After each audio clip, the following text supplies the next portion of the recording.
നിശബ്ദതയുടെ ഒരു സ്വരമായിട്ട് നമ്മുടെ ആധ്യാത്മിക മനുഷ്യൻ ഉണർച്ച പ്രാപിച്ചു വരുന്നുവെന്ന് നമ്മൾക്ക് കരുതാൻ പറ്റും. പക്ഷെ എന്താണ് ഇങ്ങനെ പറയണമെന്ന് ചോദിച്ചു കഴിഞ്ഞാൽ, കഴിഞ്ഞ ദിവസങ്ങളിൽ ഇവിടെ ഒരു സാക്ഷ്യം ഉണ്ടായി. ബഹുമാനപ്പെട്ട കൊച്ചച്ഛൻ ആ വിഷയത്തെക്കുറിച്ച് ചെറുതായിട്ടൊന്ന് സൂചിപ്പിച്ചായിരുന്നു. ആ സാക്ഷ്യം ആൽബിൻ കൂനമ്പാവ്, നമ്മുടെ ചവറച്ചൻ്റെ ശുശ്രൂഷ കേന്ദ്രത്തിലെ കൂനമ്പാവയുടെ വക ഇവിടെ നിന്നുള്ള കുറേ സാക്ഷ്യങ്ങൾ വന്നിട്ടുണ്ട്. ഉടമ്പടി സാക്ഷ്യങ്ങളിൽ കുറേ സാക്ഷ്യങ്ങൾ, നല്ല കരുത്തിട്ട സാക്ഷ്യങ്ങൾ കൂനമ്പാവിൽ നിന്ന് വന്നിട്ടുണ്ട്. ഞാൻ ഇടയ്ക്ക് ശ്രദ്ധിക്കാറുണ്ട്. അപ്പം അതിലൊരു സാക്ഷ്യം ആൽബിൻ പറഞ്ഞതാണ്. ആൽബിൻ്റെ സാക്ഷ്യത്തിൻ്റെ ഘട്ടങ്ങളെ ഇങ്ങനെ നമ്മൾ പതുക്കെ പതുക്കെ പരിശോധിക്കുകയാണെങ്കിൽ ഇന്നലെ ഡെലിവർ ചെയ്ത സാക്ഷ്യമാണ്. ഇപ്പം ഞാനിവിടെ നിൽപ്പുണ്ടായിരുന്നു. സാക്ഷ്യത്തിൻ്റെ ഓരോ ഘട്ടങ്ങൾ, അദ്ദേഹത്തിൻ്റെ വിഷയം, അദ്ദേഹം ടോട്ടലായിട്ട് അദ്ദേഹം മനുഷ്യൻ്റെ ജഡിക മനുഷ്യനാണ്. ജഡിക മനുഷ്യൻ, ആത്മീയ മനുഷ്യൻ എന്നൊക്കെ പറയത്തില്ലേ. അപ്പം ജഡിക മനുഷ്യൻ്റെ ലോകത്താനല്ല, ദൈവത്തിന് ഒരു നമ്മുടെ ജീവിതത്തിൽ ഒരു 30% സ്പേസ് മാത്രം ദൈവത്തിന് കൊടുക്കുകയും ബാക്കി 70% നമ്മളുടെ ബുദ്ധി കൊണ്ട്, കഴിവ് കൊണ്ട് കൈകാര്യം ചെയ്യേണ്ടതാണെന്ന് ധരിച്ചിട്ട് മൊത്തം മസിൽ പവർ, മണി പവർ എല്ലാം ഇൻവെസ്റ്റ് ചെയ്തതുകൊണ്ട് സ്വന്തം ജീവിത വിജയത്തിന് വേണ്ടി തൻ്റെ കഴിവിൽ മാത്രം ആശ്രയിച്ച് മുന്നേറുന്ന മനുഷ്യരാണ് ജഡിക മനുഷ്യർ. അവർ ചെയ്യണ തെറ്റാണെന്നല്ല, മാനുഷ്യമായിട്ടൊക്കെ ശരിയാണ്, ദൈവികമായിട്ട് തെറ്റായിട്ട് വരും. എന്ന് വെച്ച് കഴിഞ്ഞാൽ നമ്മുടെ കഴിവിൽ നമ്മുടെ ബുദ്ധി, നമ്മുടെ കഴിവ്, നമ്മുടെ ശക്തി. ഇപ്പോൾ ചില പൊട്ടന്മാർ പറഞ്ഞു, അത് ദൈവം തന്നതല്ലേ, പിന്നെ എന്താ കുഴപ്പം, അതിലെല്ലാം ആശ്രയിക്കുമ്പോൾ ദൈവത്തെ തന്നെയല്ലേ നമ്മൾ ബഹുത്വപ്പെടുത്തുന്നത്. നോ. അവിടുത്തെ വരുന്ന പ്രശ്നം എന്ന് വെച്ച് കഴിഞ്ഞാൽ, നമ്മൾ ഇപ്പം നിങ്ങൾ തന്നെ ചിലർ അപ്പന്മാരോട് കാർക്കശ്യമായിട്ട് പറയും, എന്താ, ഞാൻ പഠിച്ചു അതുകൊണ്ട് ഞാൻ ജയിച്ചു, കുടുംബം എനിക്ക് വേണ്ടി ഒന്നും ചെയ്തിട്ടില്ല, അങ്ങനെ പറയും. അങ്ങനെ പറയുന്ന കുറേ വിഡ്ഢിയാന്മാരുണ്ട്. ഞാൻ പഠിച്ചു, എൻ്റെ ബുദ്ധി കൊണ്ട് ഞാൻ പഠിച്ചു, ഞാൻ കഷ്ടപ്പെട്ടു, ഞാൻ പഠിച്ചു, ഞാൻ ജയിച്ചു, കുടുംബം എനിക്ക് വേണ്ടി ഒന്നും ചെയ്തിട്ടില്ല. ചില വിഡ്ഢിയാന്മാരുടെ പ്രശ്നം, അവർ നാക്ക് കൊണ്ട് എപ്പോഴും ജയിച്ചുകൊണ്ടിരിക്കും, ജീവിതം കൊണ്ട് തോറ്റുകൊണ്ടിരിക്കും. കാര്യം ഇതെല്ലാം കേൾക്കുന്ന ഒരാളുണ്ടല്ലോ. നീ വന്ന വഴികളിലൂടെ എല്ലാം നിനക്ക് കാവൽ നിന്നുകൊണ്ട് നിൻ്റെ പഠനങ്ങൾക്കും ഭക്ഷണത്തിനും വിശ്രമത്തിനും എല്ലാം കാവൽ നിന്ന ആൾക്കാരുണ്ടല്ലോ കുടുംബത്തിൽ. അവരുടെ അധ്വാനത്തെ മറന്നാണ് നിൻ്റെ ഭൗതിക പങ്കത്വം കെട്ടി എഴുന്നള്ളിക്കണത്. അങ്ങനെ നിങ്ങൾ തലമറന്ന് എണ്ണ തേക്കരുത്. അതിന് മത്സരമെന്നാണ് പറയുന്നത് ബൈബിളിൽ. അങ്ങനെയുള്ള മാതാപിതാക്കന്മാരുള്ള മത്സരം, അല്ലെങ്കിൽ അവരെ ഇടിച്ചു താത്തി പറഞ്ഞുകൊണ്ട് തൻ്റെ കേമത്വം കെട്ടി എഴുന്നള്ളിക്കുന്നതിന് ദൈവത്തെ മറന്നുള്ള ഒരു മത്സരമാണ്. ഒരിക്കലെങ്കിലും പറഞ്ഞാൽ നിങ്ങൾക്ക് അതിനെക്കുറിച്ച് അനുതാപം തോന്നണം. പക്ഷേ അനുതാപം തോന്നണമെങ്കിലുള്ളൊരു കുഴപ്പം, നമുക്ക് ഇങ്ങനെ സ്വന്തമായിട്ട് അനുതാപിക്കാനൊന്നും പറ്റത്തില്ല. അനുതാപത്തിൻ്റെ താക്കോൽ കൂട്ടങ്ങൾ കർത്താവിൻ്റെ കയ്യിലാണ്. ആത്മാവിനെ തുറക്കണത്, ദൈവം പ്രവേശിക്കണതും അനുതാപത്തിന് താക്കോൽ കൊണ്ട് തുറന്നാണ്. നമുക്ക് മാക്സിമം ചെയ്യാൻ പറ്റണത് അകത്തിട്ട് ലോക്ക് ചെയ്യാനേ പറ്റത്തുള്ളൂ. ദൈവത്തോട് മനുഷ്യന് ചെയ്യാൻ പറ്റുന്ന മാക്സിമം കലാപരിപാടി എന്ന് പറയണത് അകത്തു നിന്ന് ലോക്ക് ചെയ്തിട്ട് ദൈവത്തിനെ പുറത്ത് നിർത്താനേ പറ്റത്തുള്ളൂ. പക്ഷെ തുറന്ന് കയറുക എന്നുള്ളത് നമ്മുടെ കയ്യിലില്ല സാധനം. അതുകൊണ്ടാണ് വെളിപാട് പറയണത്, വാതിൽക്കൽ നിന്നുകൊണ്ട് ഞാൻ മുട്ടുന്നു. ആരെങ്കിലും വാതിൽ തുറന്ന് തന്നാൽ 2 സെക്ഷനാണ് ഉള്ളത് അനുതാപത്തിന്. ഒന്ന് നമ്മളുടെ ഒരു തുറവിയും പിന്നെ ദൈവത്തിൻ്റെ ഒരു തുറവിയും. 2 തുറവികളുണ്ട്. ഒന്ന് നമ്മൾ അനുവദിക്കണം. ദൈവം ഇങ്ങനെ ഇടിച്ച് പൊളിച്ച് ഒന്നും അകത്ത് കയറത്തി അനുതാപമൊന്നും ഉണ്ടാക്കിയിട്ടില്ല. അതിന് വേറെ ആളെ നോക്കേണ്ടി വരും. അതുകൊണ്ട് 3:20 take the bed of God. വെളിപാട് 3:19. ഞാൻ സ്നേഹിക്കുന്നവരെ ശാസിക്കുകയും ശിക്ഷിക്കുകയും ചെയ്യുന്നു. ഒന്ന് പറഞ്ഞേ, ഞാൻ സ്നേഹിക്കുന്നവരെ ശാസിക്കുകയും ശിക്ഷിക്കുകയും ചെയ്യുന്നു. അതുകൊണ്ട് തീക്ഷ്ണതയുള്ളവനാകുക, അനുതപിക്കുക. ഇതാ ഞാൻ വാതിലിൽ മുട്ടുന്നു. ആരെങ്കിലും എന്റെ സ്വരം കേട്ട് വാതിൽ തുറന്നു തന്നാൽ ഞാൻ അവന്റെ അടുത്തേക്ക് വരും. ഞങ്ങൾ ഒരുമിച്ച് ഭക്ഷിക്കുകയും ചെയ്യും. ഇതിന് വരുന്ന വിഷയം ഒന്നുകൂടി ആ വചനം ഒന്നുകൂടി വായിച്ച 19. ഞാൻ സ്നേഹിക്കുന്നവരെ, ഒന്ന് പറഞ്ഞേ, ഞാൻ സ്നേഹിക്കുന്നവരെ ശാസിക്കുകയും ശിക്ഷിക്കുകയും ചെയ്യുന്നു. ദൈവത്തിന്റെ ഭാഗത്തുനിന്ന് ചില സമയം 2 കാര്യങ്ങൾ വരാം. എന്താണ്? ശാസന വരാം, വഴക്ക് വരാം, പിന്നെന്താണ്? ശിക്ഷ വരാം. എന്ന് വെച്ചാൽ ഇങ്ങനെ ശാസനയും ശിക്ഷയും ഒക്കെ വരുമ്പോൾ സ്വാഭാവികമായിട്ട് ചില ആൾക്കാർ അതിനോട് പിന്നെ പതുക്കെ ശാസനയും ശിക്ഷയുമുള്ള ന്യായത്തിനാ പിന്നെ ഇത്രയും കഷ്ടപ്പെട്ട് പ്രാർത്ഥിക്കണത്. പ്രാർത്ഥിച്ചിട്ട് പിന്നെയും ദുഃഖവും കഷ്ടപ്പാടും തന്നെയാണല്ലോ വരണത്. നമ്മുടെ വഴിയിൽ പിന്നെയും ക്ലേശമാണല്ലോ. അപ്പോൾ പ്രാർത്ഥന കൂടുമ്പോഴാണ് ക്ലേശങ്ങൾ വരണമെന്ന് ചില വിഡ്ഢിയാന്മാരായ ബ്രദേഴ്സ് വീടുകളിൽ കയറി ഇറങ്ങി അബലകളായ സ്ത്രീകളെ ഉപദേശിക്കുകയും വഴിതെറ്റിക്കുകയും ചെയ്യും. ഇതൊക്കെ അന്നും ആദിമസഭയിലുണ്ടായിരുന്നു, ഇന്നും ഉണ്ട്. എന്താ പ്രശ്നം വെച്ച് കഴിഞ്ഞാൽ ഈ ശാസനകളെ ഈ ദൈവസ്നേഹമുള്ളവരെ ഇപ്പം എന്താ പറയണത്, ഇപ്പം നിനക്ക് അങ്ങനെ ഒരു സംഭവമുണ്ട്, ശാസന കിട്ടിയ ആളാണ്, നീ പഠിച്ചിട്ടും തോറ്റുപോയി, 1 മാർക്കിന് നീ വീണുപോയി, 1 മാർക്ക് കൂടി കിട്ടിയിരുന്നെങ്കിൽ എനിക്ക് ആ ജോലി കിട്ടിയേനോ. അപ്പോൾ ഇനി ഞാനെന്തിനാ പഠിക്കണത്, ഞാനെന്തിനാ പ്രാർത്ഥിക്കണത്, എനിക്ക് അത്തരം ദൈവത്തെ എന്തിനാ? നമ്മളിങ്ങനെ ചുരുണ്ടുകൂടി ഇനാം വെച്ചിയ പോലെ തലകുമ്പിട്ട് അങ്ങനെ ഇരിക്കും. അത് ശാസനയുടെ കാലങ്ങളിൽ ചില ആൾക്കാർ കാണിക്കുന്ന ബോഡി ലാംഗ്വേജാണ്. പള്ളിയില്ല, പട്ടക്കാരനില്ല, എവിടെയെങ്കിലും ഒരു തട്ട് കിട്ടിയാൽ മതി. ഒന്നെങ്കിലും ചിലപ്പോൾ നിങ്ങളുടെ ബ്രദർ മരിച്ചു കാണും, നിങ്ങൾ ഏറ്റവും കൂടുതൽ സ്നേഹിക്കുന്ന ഒരു വ്യക്തി ചിലപ്പോൾ ലോകത്തിൽ മരിച്ചു പോയി കാണും. അപ്പം നിങ്ങൾക്ക് ഒരിക്കലും നിങ്ങൾ അന്ന് പോലും ധാർമ്മിക രോഷം കൊണ്ട് അടക്കുകയാണ്. എന്ത് സ്നേഹമുള്ള മനുഷ്യനായിരുന്നു, എന്തൊരു വൃത്തിയുള്ള മനുഷ്യൻ, ഇവനേക്കാൾ എത്രയോ ദുഷ്ടന്മാർ ഇപ്പോഴും ഞങ്ങളുടെ നാട്ടിൽ ജീവിച്ചിരിപ്പുണ്ട്, അവന്മാർക്കൊരു കുഴപ്പമില്ല, നല്ലവരെയും കൊണ്ട് ദൈവം പോയി, ഇതെന്തൊരു ദൈവമാണ്. ഇങ്ങനെയൊക്കെ കുറേ ഡയലോഗൊക്കെ ഫിറ്റ് ചെയ്ത് ആ ഒരു കാര്യവും പറഞ്ഞ് ദൈവത്തിൽ നിന്ന് പതുക്കെ മാറുന്ന ആൾക്കാരുണ്ട്. എപ്പോഴും വരണ ഒരു വിഷയം വെച്ച് കഴിഞ്ഞാൽ ദൈവത്തിൽ നിന്ന് മാറാൻ നമുക്ക് ഒരു 10,000 കാര്യങ്ങൾ വേണേൽ പറയാൻ പറ്റും. ദൈവത്തോട് അടുക്കാൻ ഒറ്റ കാര്യമേ പറയാൻ പറ്റത്തുള്ളൂ. എന്താ കാര്യം? ദൈവത്തോട് അടുക്കാൻ ഒരു കാര്യമേ പറയാൻ പറ്റത്തുള്ളൂ.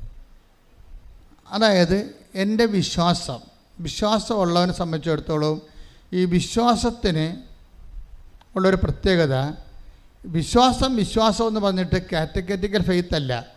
ഒരു ഇഷ്യൂ അതിനെ എങ്ങനെയാണ്, ഒരു ഇഷ്യൂ കഴിഞ്ഞു എന്നിട്ട് പിന്നെ എന്താണ് അവശേഷിക്കണത്. പണ്ട് ഈ കമ്പിത്തിരി എന്ന് പറഞ്ഞ സംഭവമാണ്, ഇപ്പോൾ ഉണ്ടോയെന്ന് അറിയത്തില്ല. ഉണ്ടോ കമ്പിത്തിരി? ഉണ്ടോ ഇപ്പോൾ? ഉണ്ടോ? കമ്പിത്തിരിക്കുള്ള കുഴപ്പമെന്ന് വെച്ചാൽ കത്തി ഭയങ്കരമായിട്ട് നക്ഷത്രങ്ങളൊക്കെ ചീറ്റി ഭംഗിയായിട്ട് പോയാലും ആ കമ്പി അവശേഷിക്കും, ഇല്ലേ? ഇപ്പോൾ ഞങ്ങളുടെ കുഞ്ഞുനാളിലൊക്കെ കമ്പി പെറുക്കി കൊണ്ടുപോയി പാലുമിഠായി മേടിക്കുമായിരുന്നു.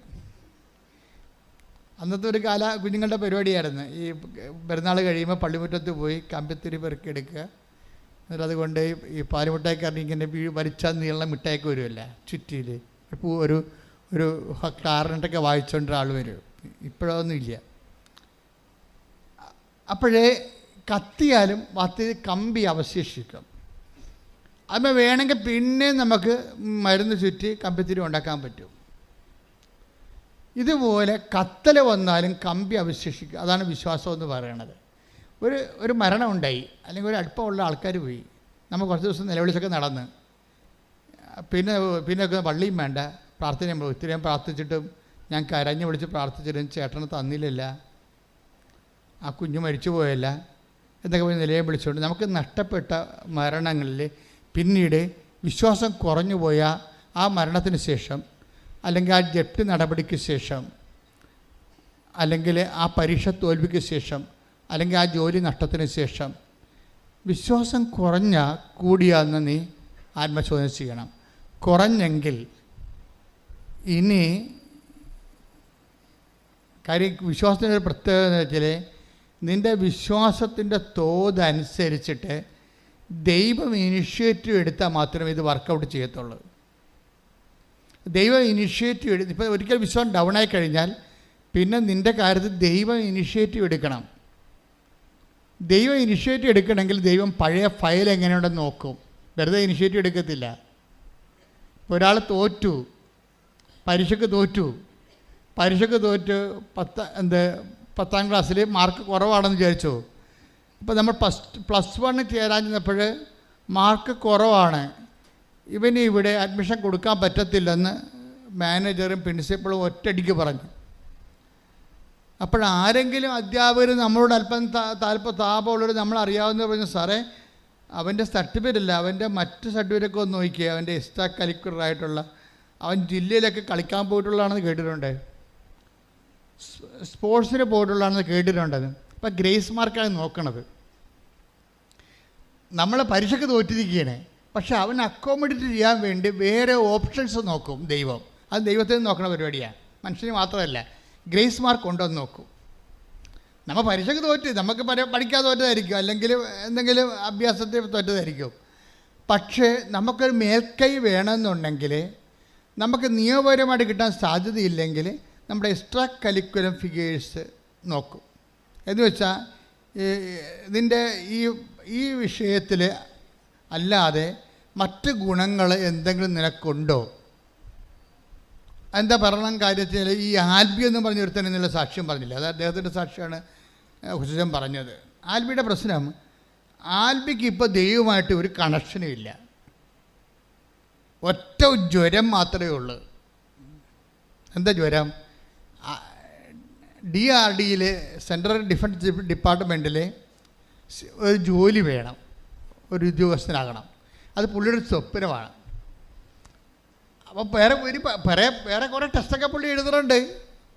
പുള്ളിക്ക് സെൻട്രൽ ഗവൺമെൻറ് ജോലിക്കൊക്കെ കിട്ടിയതാണ്, പക്ഷേ ആ ജോലിക്ക് ശമ്പളം കുറവാണ്, ആ ജോലിക്ക് പുള്ളിക്ക് ടേസ്റ്റ് ഇല്ല. എങ്കിലും ജോലിക്ക് പോകണമൊക്കെ ഉണ്ട്. അങ്ങനെ പോകുന്നുണ്ടെങ്കിലും പുള്ളിക്കാരൻ ഡിഫൻസ് ഡിപ്പാർട്ട്മെൻറ്റിൽ കയറാൻ വേണ്ടിയാണ് ഈ പഠിത്തം മുഴുവൻ പഠിച്ചു കൂട്ടണത്. ആദ്യത്തെ പഠിത്തം കഴിഞ്ഞ് പരീക്ഷ കഴിഞ്ഞ് പുള്ളി ഒരു റാങ്കിന് താഴെ പോയി. അവിടെ ഭയങ്കര സ്ക്രീനിങ്ങും അല്ലേ, ഒരു റാങ്കിന് താഴെ പോയി. പുള്ളിക്ക് ഭയങ്കര ഡെസ്പായ ആൾ. പിന്നെ അടുത്ത 3 കൊല്ലത്തിൽ ഒരിക്കലും ടെസ്റ്റുള്ളത്. 2016 പുള്ളിക്ക് ടെസ്റ്റ് തുടങ്ങിയതാണ് പുള്ളിക്കാരൻ. ഈ ഡിപ്പാർട്ട്മെൻറ്റിൽ കയറാൻ വേണ്ടി 2016 തുടങ്ങിയതാണ്.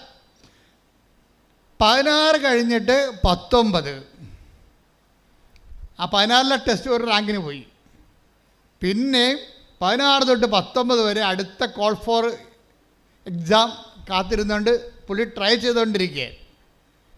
3 കൊല്ലം പള്ളി പോക്കില്ല, കുടുംബ പ്രാർത്ഥനയില്ല, പഠിത്തത്തോട് പഠിത്തം. അതെല്ലാം പുള്ളി പറയുന്നുണ്ട്, സുന്ദരമായ സാക്ഷ്യമാണ്.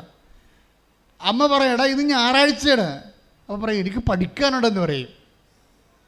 എടാ ഇന്ന് ഞായറാഴ്ചയാണെന്ന് അമ്മയും 3 കൊല്ലം 2016 തൊട്ട് 19 വരെ അമ്മ പറഞ്ഞിട്ടുണ്ട്. അമ്മമാർ പറയുന്നുണ്ടെങ്കിൽ അവർ കേൾക്കുന്നില്ല എന്ന് ചോദിച്ചിട്ട് പറയാണ്ടിരിക്കരുത്. നിങ്ങളുടെ ജോലി പറയുകയെന്ന് മാത്രമാണ്. മനസ്സിലായില്ലേ?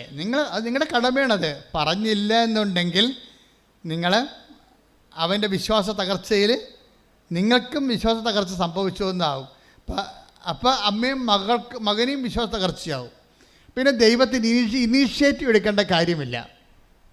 തള്ളയും തീരുമാനമായില്ല, തള്ളയുടെ കാര്യത്തിൽ തീരുമാനമായി.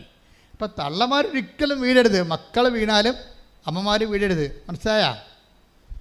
അമ്മമാർ അല്ലെങ്കിൽ ചേച്ചിമാർ അല്ലെങ്കിൽ അനിയത്തിമാർ പെങ്ങന്മാർ ആരാണ് പ്രാർത്ഥിക്കണത്, ഒരാളെ സപ്പോർട്ട് ചെയ്ത് സ്പോൺസർ ചെയ്ത് കുടുംബത്തെ പ്രാർത്ഥിക്കണത്, അല്ലെങ്കിൽ പ്രാർത്ഥനയുടെ ആളായിട്ട് കുടുംബത്തിൽ നിൽക്കണത്, അവർ വീഴരുത്. അതിന് പൗലോസ് അപ്പോസ്തലൻ പറയുന്നത് നിൽക്കുന്നു എന്ന് കരുതുന്നവൻ. Take the bed of God. ശ്രുതിക്കട്ടെ. ഹല്ലേലൂയ, ഹല്ലേലൂയ, ഹല്ലേലൂയ, ഹല്ലേലൂയ. യേശുവേ നന്ദി. ഹല്ലേലൂയ, ഹല്ലേലൂയ, ഹല്ലേലൂയ.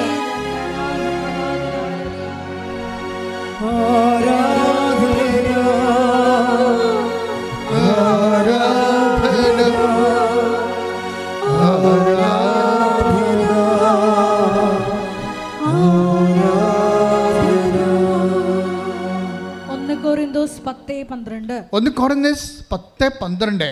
ആകയാൽ നിൽക്കുന്നു എന്ന് വിചാരിക്കുന്നവൻ വീഴാതെ സൂക്ഷിച്ചുകൊള്ളട്ടെ. വീണ് കിടക്കുന്നതിനെ കുറിച്ച് ദൈവം അഡ്രസ്സ് ചെയ്യുന്നില്ല. അത് മനസ്സിലാക്കണം. അയാളുടെ കാര്യത്തിൽ തീരുമാനമായി. വീണ് കിടക്കുന്നതിന് അഡ്രസ്സ് ചെയ്യുന്നില്ല. അത് നിസ്സാര കാര്യമല്ല. ദൈവം നിൽക്കുന്ന ആളാണ്. ദൈവത്തിൻ്റെ ക്യാമറ ഈ നിൽക്കുന്ന ആളിലേക്കാൻ തിരിയാണ്. വീട് കിടപ്പുണ്ട്, അവൻ ശവമായി പോയി. അവിടെ ഒരുത്തൻ നിപ്പുണ്ട്, അവൻ്റെ അമ്മ സ്പോൺസർ, അവന് വേണ്ടി പ്രാർത്ഥിച്ചുകൊണ്ട് അമ്മ നിപ്പുണ്ട്. ദൈവത്തിൻ്റെ കണ്ണെപ്പോഴും ഈ നിൽക്കുന്ന അമ്മയിലാക്കാണ്. അതിനെന്താ പറയണത്? നീ നിൽക്കുകയാണിപ്പോൾ, പക്ഷെ നിൽക്കുന്നതെന്ന് കരുതുന്ന നീയും വീഴാതെ നോക്കണം എന്ന് പറയും.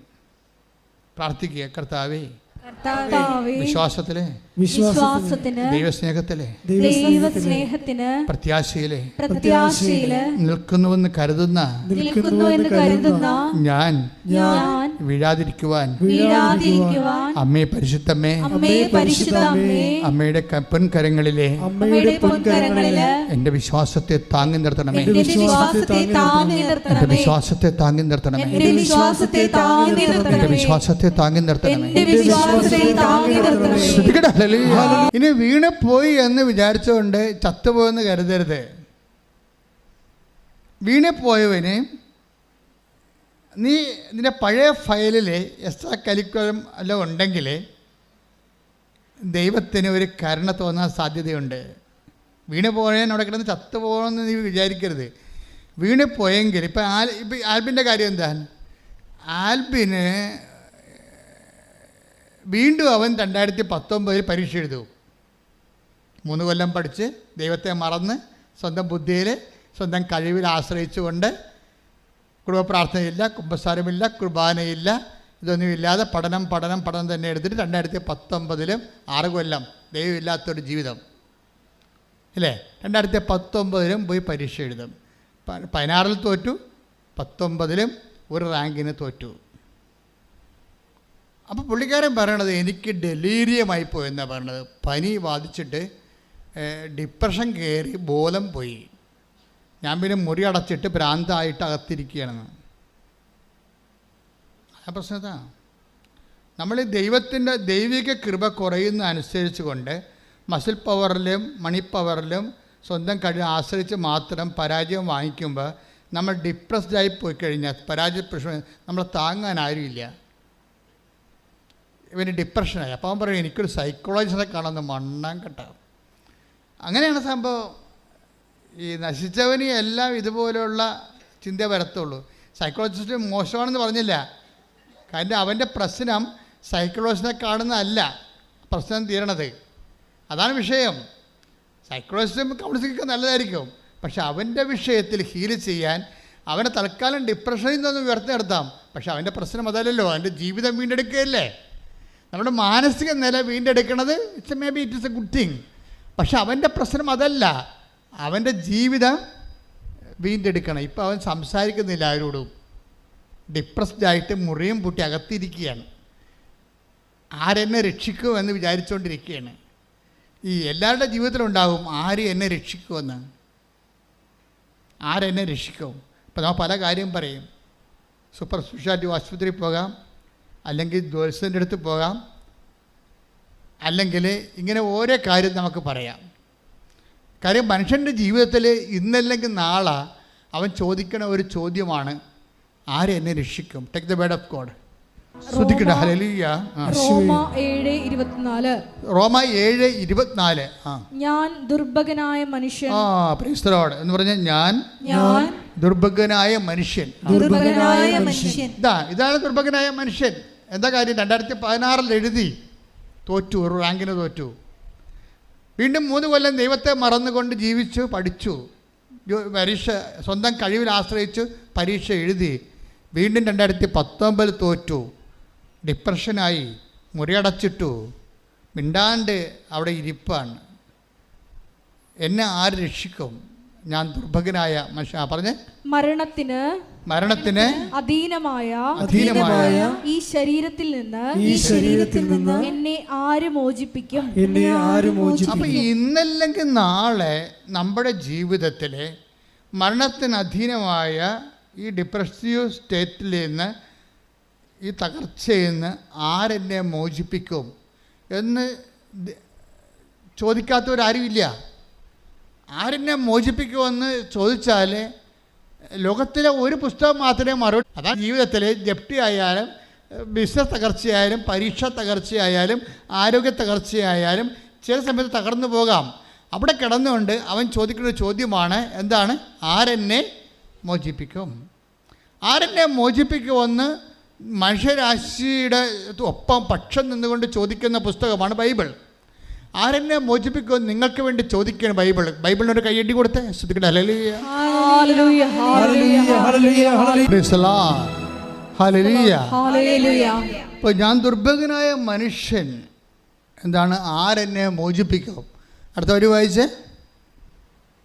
നമ്മുടെ കർത്താവായ യേശുക്രിസ്തു വഴി ദൈവത്തിന് സ്തോത്രം. Praise the Lord. ആരാണ് മോചിപ്പിക്കണത്? നമ്മുടെ കർത്താവായ യേശുക്രിസ്തു. അപ്പോൾ നമ്മുടെ കർത്താവായ യേശുക്രിസ്തുവിൻ്റെ മോചനത്തിൻ്റെ സ്വർഗീയ പദ്ധതിയായിട്ടാണ് ഈ ഉടമ്പടി വരണത്.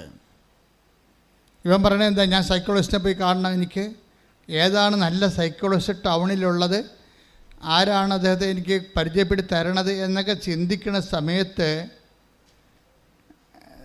ഇവൻ്റെ അടുത്ത് ദൈവം വരും. എന്താണ്? മൊബൈലിലൂടെ തന്നെ വരും. ഇതാണ് വഴി, നീ ഇടത്തോട്ടോ വലത്തോട്ടോ തിരിഞ്ഞു നോക്കുമ്പോഴേ. Take the word of God. ശ്രദ്ധിക്കട്ടെ. ഹല്ലേലൂയ, ഹല്ലേലൂയ, ഹല്ലേലൂയ, ഹല്ലേലൂയ, ഹല്ലേലൂയ. യേശുവേ നന്ദി. ഹല്ലേലൂയ, ഹല്ലേലൂയ. യേശുവേ സ്തുതി. 30:21. ഐസയ 30:21. നീ വലത്തോട്ടോ ഇടത്തോട്ടോ തിരിയുമ്പോൾ നിന്റെ കാതുകൾ പിന്നിൽ നിന്ന് ഒരു സ്വരം ശ്രവിക്കും. ഇതാണ് വഴി, ഇതിലേ പോവുക. അപ്പൊ നിന്റെ പിന്നാലെ വരുന്നൊരു ദൈവമുണ്ട്. നീ അനുഗമിക്കണ ദൈവവും നിന്നെ അനുഗമിക്കണ ദൈവവും. സ്പിരിച്വാലിറ്റിയിൽ 2 സെക്ഷനുണ്ട്.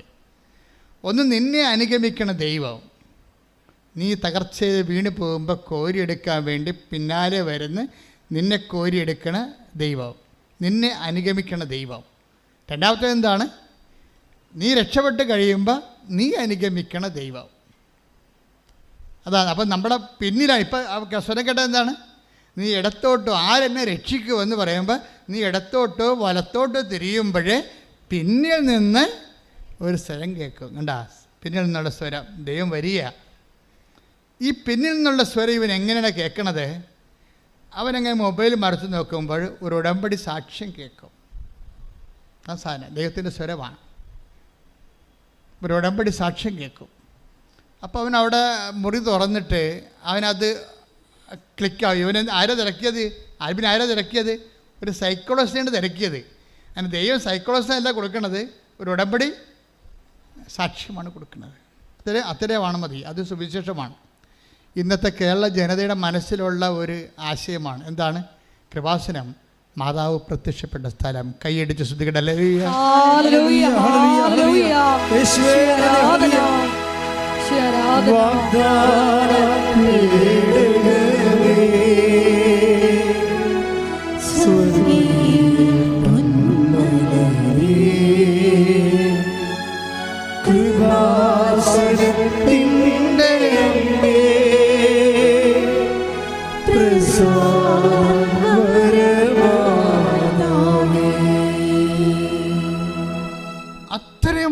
This is the primary first hand knowledge. ഇന്നത്തെ മനുഷ്യരുടെ വീണ്ടെടുപ്പിൻ്റെ ഒരു നോഷൻ ഓഫ് റിഡംഷൻ, കൃപാസനം, മാതാവ് പ്രത്യക്ഷപ്പെട്ട സ്ഥലം. ഇത് കേട്ടപ്പോൾ ഇവർ ഭയങ്കര സന്തോഷമായി. അവരെന്താ പറയണത്? എനിക്ക് ഈശോയുടെ അധികം ബന്ധമൊന്നുമില്ല, പക്ഷെ എനിക്ക് മാതാവിനോട് ഭയങ്കര ബന്ധമായിരുന്നെന്ന്. ഇപ്പോഴല്ല, പണ്ട്. എനിക്ക് ഈശോയുടെ അധികം ബന്ധമൊന്നുമില്ല, പക്ഷേ എനിക്ക് മാതാവിനോട് ഭയങ്കര അടുപ്പമാണ്. എന്താ കാര്യത്തിൽ? ഞാൻ പണ്ട് വല്ലാർപാടം പള്ളിയിൽ എല്ലാ സന്ധ്യയ്ക്കും പോയി മാതാവിനെ കാണുമായിരുന്നെന്ന്. ഇതാണ് എക്സ്ട്രാ കരിക്കുലം എന്ന് ഞാൻ മുമ്പ് പറഞ്ഞത്. കരിക്കുലത്തിലില്ല, ഈശോയിൽ അവന് വിശ്വാസം അടുപ്പമില്ല. പിന്നെ എന്താണ് എക്സ്ട്രാ കരിക്കുലം നമ്മൾ ചെയ്യുന്നത്? അതായത് എന്തുകൊണ്ട് വൈ വി പ്രൊമോട്ട് മേരി? എന്താ കാര്യം എന്താണ്? സാധാരണ മനുഷ്യന്, വീണുപോയവന് താങ്ങാൻ അമ്മയാണ് എപ്പോഴും ഏറ്റവും നല്ലത്. ഇപ്പം അന്ന് അമ്മയുമായിട്ട് ഒരു കാലത്ത് ഇവനൊന്ന് പച്ചപ്പിടിച്ച് വരുന്ന പഠനകാലങ്ങളിൽ അമ്മയുമായിട്ട് ഇത്തിരി അടുപ്പം ഉണ്ടായിരുന്നു. അമ്മ അത് സൂക്ഷിച്ചു വെച്ചിരുന്നു. ഇവൻ ചത്തതുപോലെ കിടക്കുകയാണെങ്കിലും ഇവനെ പൊക്കിക്കൊണ്ടുവന്ന് അമ്മ ആ ഉടമ്പടി ധ്യാനം കാണിച്ചു കൊടുത്ത ആദ്യം. അമ്മ വന്നെ വരവ് കണ്ടില്ലേ? ആൾ പതുക്കെ ഈ ആളെ ടേക്കപ്പ് ചെയ്യാൻ പോയി. ഇവൻ 0 ആയിപ്പോയി. സൈക്കോളജിസ്റ്റിനെ കാണുന്നത് മാനസിക വിഭ്രാന്തിയുള്ള ആൾക്കാരാണ്.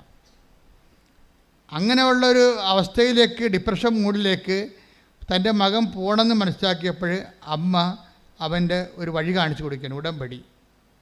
അപ്പോൾ അന്ന് പോലെ അവൻ്റെ മനസ്സിൽ തോന്നി മാതാവിൻ്റെ അടുത്ത് വരണം, ഉടമ്പടി എടുക്കണം. പക്ഷേ ഉടമ്പടി എടുക്കാൻ നേരത്ത് പുള്ളിക്കാരൻ്റെ ഉള്ളിൽ തന്നെ പ്രശ്നമുണ്ട്. പറയും, ഉടമ്പടി ഒന്നും എടുത്താൽ എനിക്ക് പറ്റത്തില്ല, കാരണം കേൾക്കുമ്പോൾ ഭയങ്കര പാടാണല്ല. ഉടമ്പടി ജഡിക മനുഷ്യന് ഭയങ്കര പാടാണ്. എനിക്ക് ആദ്യം ദൈവം ഉടമ്പടി തന്നപ്പോഴേ ജഡിക മനുഷ്യനെ ഒഴിവാക്കിക്കൊണ്ട് തന്നെയാണ് ഉടമ്പടി ചെയ്തത്. അല്ലാതെ എല്ലാത്തിനും വലിച്ചു കോരി ഇതിൻ്റെ അകത്ത് കൊണ്ടുവരാൻ ഞാൻ ഉദ്ദേശിച്ചിട്ടില്ലായിരുന്നു. ദൈവത്തിൽ നിന്ന് അല്പമെങ്കിലും തീപ്പൊരിയുള്ളവൻ ഊതിക്കത്തിച്ച കത്തണ കക്ഷികൾക്ക് മാത്രമാണ് ഉടമ്പടി അന്നും ഇന്നും സംലഭ്യമായിരിക്കുന്നത്.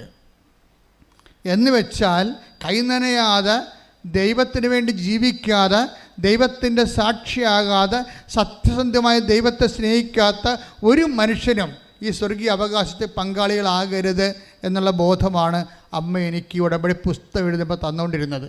അതുകൊണ്ട് ഭയങ്കരമായ രീതിയിൽ എക്സ്ട്രാ ആയിട്ടുള്ള ബേഡൻസ് വെച്ചിട്ടുണ്ട്. എന്താണ്? കൃപാസനം പത്രം കൊണ്ട് നടന്ന് കൊടുക്കണം, മഴയത്തും വെയിലത്തും. പോരെ പരിപാടി. നാണം കട ഇതിനേക്കാൾ വലിയ കാര്യം എന്തുണ്ട്? ഒരു മനുഷ്യൻ നാണവും മാനവും ഉള്ളവനാണ്. അവനെക്കുറിച്ച് തന്നെ ആവശ്യമില്ലാത്ത അതിബോധ്യങ്ങളുണ്ടെങ്കിൽ അവന് ഉടമ്പടിയിൽ പങ്കുണ്ടാകരുതെന്ന രീതിയിൽ തന്നെ ഇത് ചെയ്തിരിക്കണത്. അല്ല വഴിയെ പോയുള്ളവന് കയറി ഇതിൻ്റെ അകത്ത് പണിയാനൊന്നും പറ്റത്തില്ല. അതായത് ദൈവത്തോട് അല്പമെങ്കിലും അടുപ്പമുള്ളവനെ, ദൈവത്തിന് വേണ്ടി ജീവിക്കാൻ വേണ്ടി മാത്രം ദൈവസ്നേഹം ഇപ്പോഴും അവശേഷിച്ചിരിക്കുന്നവനെ രക്ഷപ്പെടാനുള്ള മാർഗമായിട്ടാണ് ദൈവം ആദ്യം ഉടമ്പടി തന്നത്. അതുകൊണ്ട് തന്നെ രോഗികളെ പോയി കാണണം. അപ്പോൾ അവൻ രോഗികളെയും കാണണം. ഇനി ഏത് രോഗികളെ കാണാനാണ്? രോഗികളെ ഞാനെങ്ങനെ കാണും? വീട്ടിൽ തന്നെ രോഗമുണ്ടെങ്കിൽ അവന് ഭയങ്കര പ്രയാസമാണ് ഈ രോഗികളുടെ അടുക്കണത്. സുഖപ്പെട്ട് വരട്ടെ എന്നുള്ള രീതിയിലല്ലാതെ അവരെ പരിചരിക്കുക, അവരോട് ചോദിക്കുക. നമുക്കറിയാമല്ലോ രോഗമൊക്കെ വന്നു കഴിഞ്ഞാൽ ഉള്ള അവസ്ഥ നമുക്കറിയാമല്ലോ. നല്ല വീട്ടിലെ ക്ഷമ, സഹനം, കരുണ, നന്മയൊക്കെ ഒന്നും ഇല്ലാത്ത വീട്ടിൽ ഒരു രോഗി ഉണ്ടെങ്കിൽ ആ രോഗിയുടെ വിഷമങ്ങൾ ഇരട്ടിക്കുള്ളൂ ശരിക്കും. കാര്യം നമ്മളിങ്ങനെ അവരുടെ പുതപ്പൊക്കെ കറക്റ്റ് ചെയ്തേച്ചൊക്കെ ഇരിക്കുമ്പോൾ ഇരുന്നേച്ചും പുതപ്പൊക്കെ കറക്റ്റ് ചെയ്ത് മൂത്രമൊക്കെ കഴുകിയൊക്കെ മാറ്റിയിട്ട് വീഴുമ്പോഴാണ് നമ്മൾ പിന്നെ തിരിച്ചു വരുമ്പോൾ പിന്നെ വയറ്റിൽ നിന്ന് പോയി കിടക്കണം കാണാം. അത് പിന്നെ ഒരു കണക്കിന് റബ്ബർ ഷീറ്റ് ഇട്ടുവെച്ചും നമ്മൾ ആ തോർത്ത് കൊണ്ടുപോയി വാഷ്റൂമിൽ ഇട്ടുവെച്ചും ഈ പണ്ടാരത്തിന് ചാകാൻ പാടില്ല എന്ന് ഒരു പ്രാവശ്യമെങ്കിലും മനസ്സിൽ ഓർക്കാതെ ഒരു രോഗി മരിക്കുന്നില്ല എന്നുള്ളതാണ് കുടുംബങ്ങളുടെ അവസ്ഥ. പക്ഷേ ഈ രോഗിയുടെ വിശുദ്ധീകരണമല്ല ഉദ്ദേശിച്ച ദൈവം. ഈ രോഗിയെ നോക്കാൻ വേണ്ടി ഒരാളവിടെ നിർത്തിയിട്ടുണ്ട്. ഈ ക്ലാവ് പിടിച്ച ക്രിസ്ത്യാനിയെ അവൻ എന്ത് ജാതിയിൽപ്പെട്ടവനായാലും. ക്രിസ്ത്യാനി എന്ന് പറയുന്നത് ആരാ? ക്രിസ്തുവിന് വേണ്ടി. അവൻ ചിലപ്പോൾ മാധവൻ എന്ന കാർത്തികനായിരിക്കും പേര്, പക്ഷെ ദൈവത്തിൻ്റെ ഉള്ളിൽ അവൻ ക്രിസ്ത്യാനിയായിരിക്കും, ദൈവത്തോട് വിശ്വാസമുള്ള ആളായിരിക്കും. അവരുടെ ഉള്ളിൽ വല്ല ക്ലാവോ വല്ലതും ആത്മാവിനുണ്ടെങ്കിൽ ദൈവം തേച്ച് മിനുക്കി വെളുപ്പിക്കണ കാലമാണ് ഈ രോഗികളൊക്കെ വീട്ടിൽ കിടക്കണ കാലം എന്ന് പറഞ്ഞാൽ. ഈ ഉടമ്പടി വിളക്കൊക്കെ ഉണ്ട്, ഇങ്ങനെ തിളങ്ങി നിൽക്കണത് എന്തുകൊണ്ടാണ്? ഇങ്ങനെ തിളങ്ങി അങ്ങനെ ജീവിതകാലം മുഴുവൻ നിൽക്കുകയല്ലേ, ഇതിനെ കൊണ്ടൊക്കെ കഴുകും കുറച്ച് കഴിയുമ്പോൾ. ചേച്ചിമാർ കൊണ്ടുപോയി ബ്രാസോയിട്ടൊക്കെ പിടിപ്പിച്ച് ഉരപ്പിച്ച് ഇതിൻ്റെ കാഷ്ണമൊക്കെ ഊരിയെടുത്തിട്ട് കൊണ്ട് മിനുക്കി പണി ചെയ്യണത്, മിനുക്കി കൊണ്ടുവന്ന് വെക്കണത്. പിന്നെ എറണാകുളത്ത് നിന്ന് ഒരു ചേട്ടായി കുറേ ഒരു മരുന്നും കൊണ്ടുവരും, ഒരു ദിവസം മുഴുവനും രാത്രി ഇവിടെ ഇരുന്നുകൊണ്ട് ഇതെല്ലാം തേച്ച് മിനുക്കും, ചേട്ടായും ചേട്ടായുടെ ഭാര്യയും കൂടി. അവർക്കിതിൻ്റെ പണിയാണ്. അപ്പോൾ ഇത് കണ്ടപ്പോൾ അവർക്ക് തോന്നി ഇത് മിനുക്കി കൊടുക്കണം, മാതാവിൻ്റെ മുമ്പിൽ നിന്ന് കത്തണ വിളക്കല്ലേ, മിനുങ്ങിയിരിക്കട്ടെ എന്ന്. അപ്പോൾ ദൈവത്തിൻ്റെ മുമ്പിൽ കത്തണ വിളക്കാണ് നമ്മൾ മിനുങ്ങിയിരിക്കാൻ വേണ്ടി നമ്മളുടെ സ്വാർത്ഥതയുടെ, നമ്മളുടെ വൈരാഗ്യത്തിൻ്റെ, നമ്മളുടെ അങ്ങനെയുള്ള ക്ലാവുകൾ ദൈവം കഴുകിക്കളയണത് കുമ്പസാരത്തിലൂടെ അല്ല, മറിച്ച് ഒരു രോഗിനെ വീട്ടിൽ തന്നുകൊണ്ടാണ്. ഒരു രോഗിനെ വീട്ടിൽ തരുമ്പോൾ നിനക്കറിയാമല്ലോ, ഒന്നാമത്തേൽ നിനക്ക് മര്യാദയ്ക്ക് രുചിയുള്ള ഭക്ഷണം കഴിക്കാൻ പറ്റത്തില്ല. എന്താ കാര്യം? രോഗിക്കുള്ള ഭക്ഷണങ്ങൾ പല വ്യത്യാസമുള്ള ഭക്ഷണങ്ങളായിരിക്കും. പിന്നെ എന്താ പ്രശ്നം വെച്ച് കഴിഞ്ഞാൽ ആ രോഗിയുടെ മരുന്നും മണവും ഒക്കെ ആയത് കാരണം നിനക്ക് ആ രോഗി കിടക്കുന്ന മുറി കയറിക്കഴിഞ്ഞാൽ നിനക്ക് ഭക്ഷണം കഴിക്കാൻ പറ്റത്തില്ല.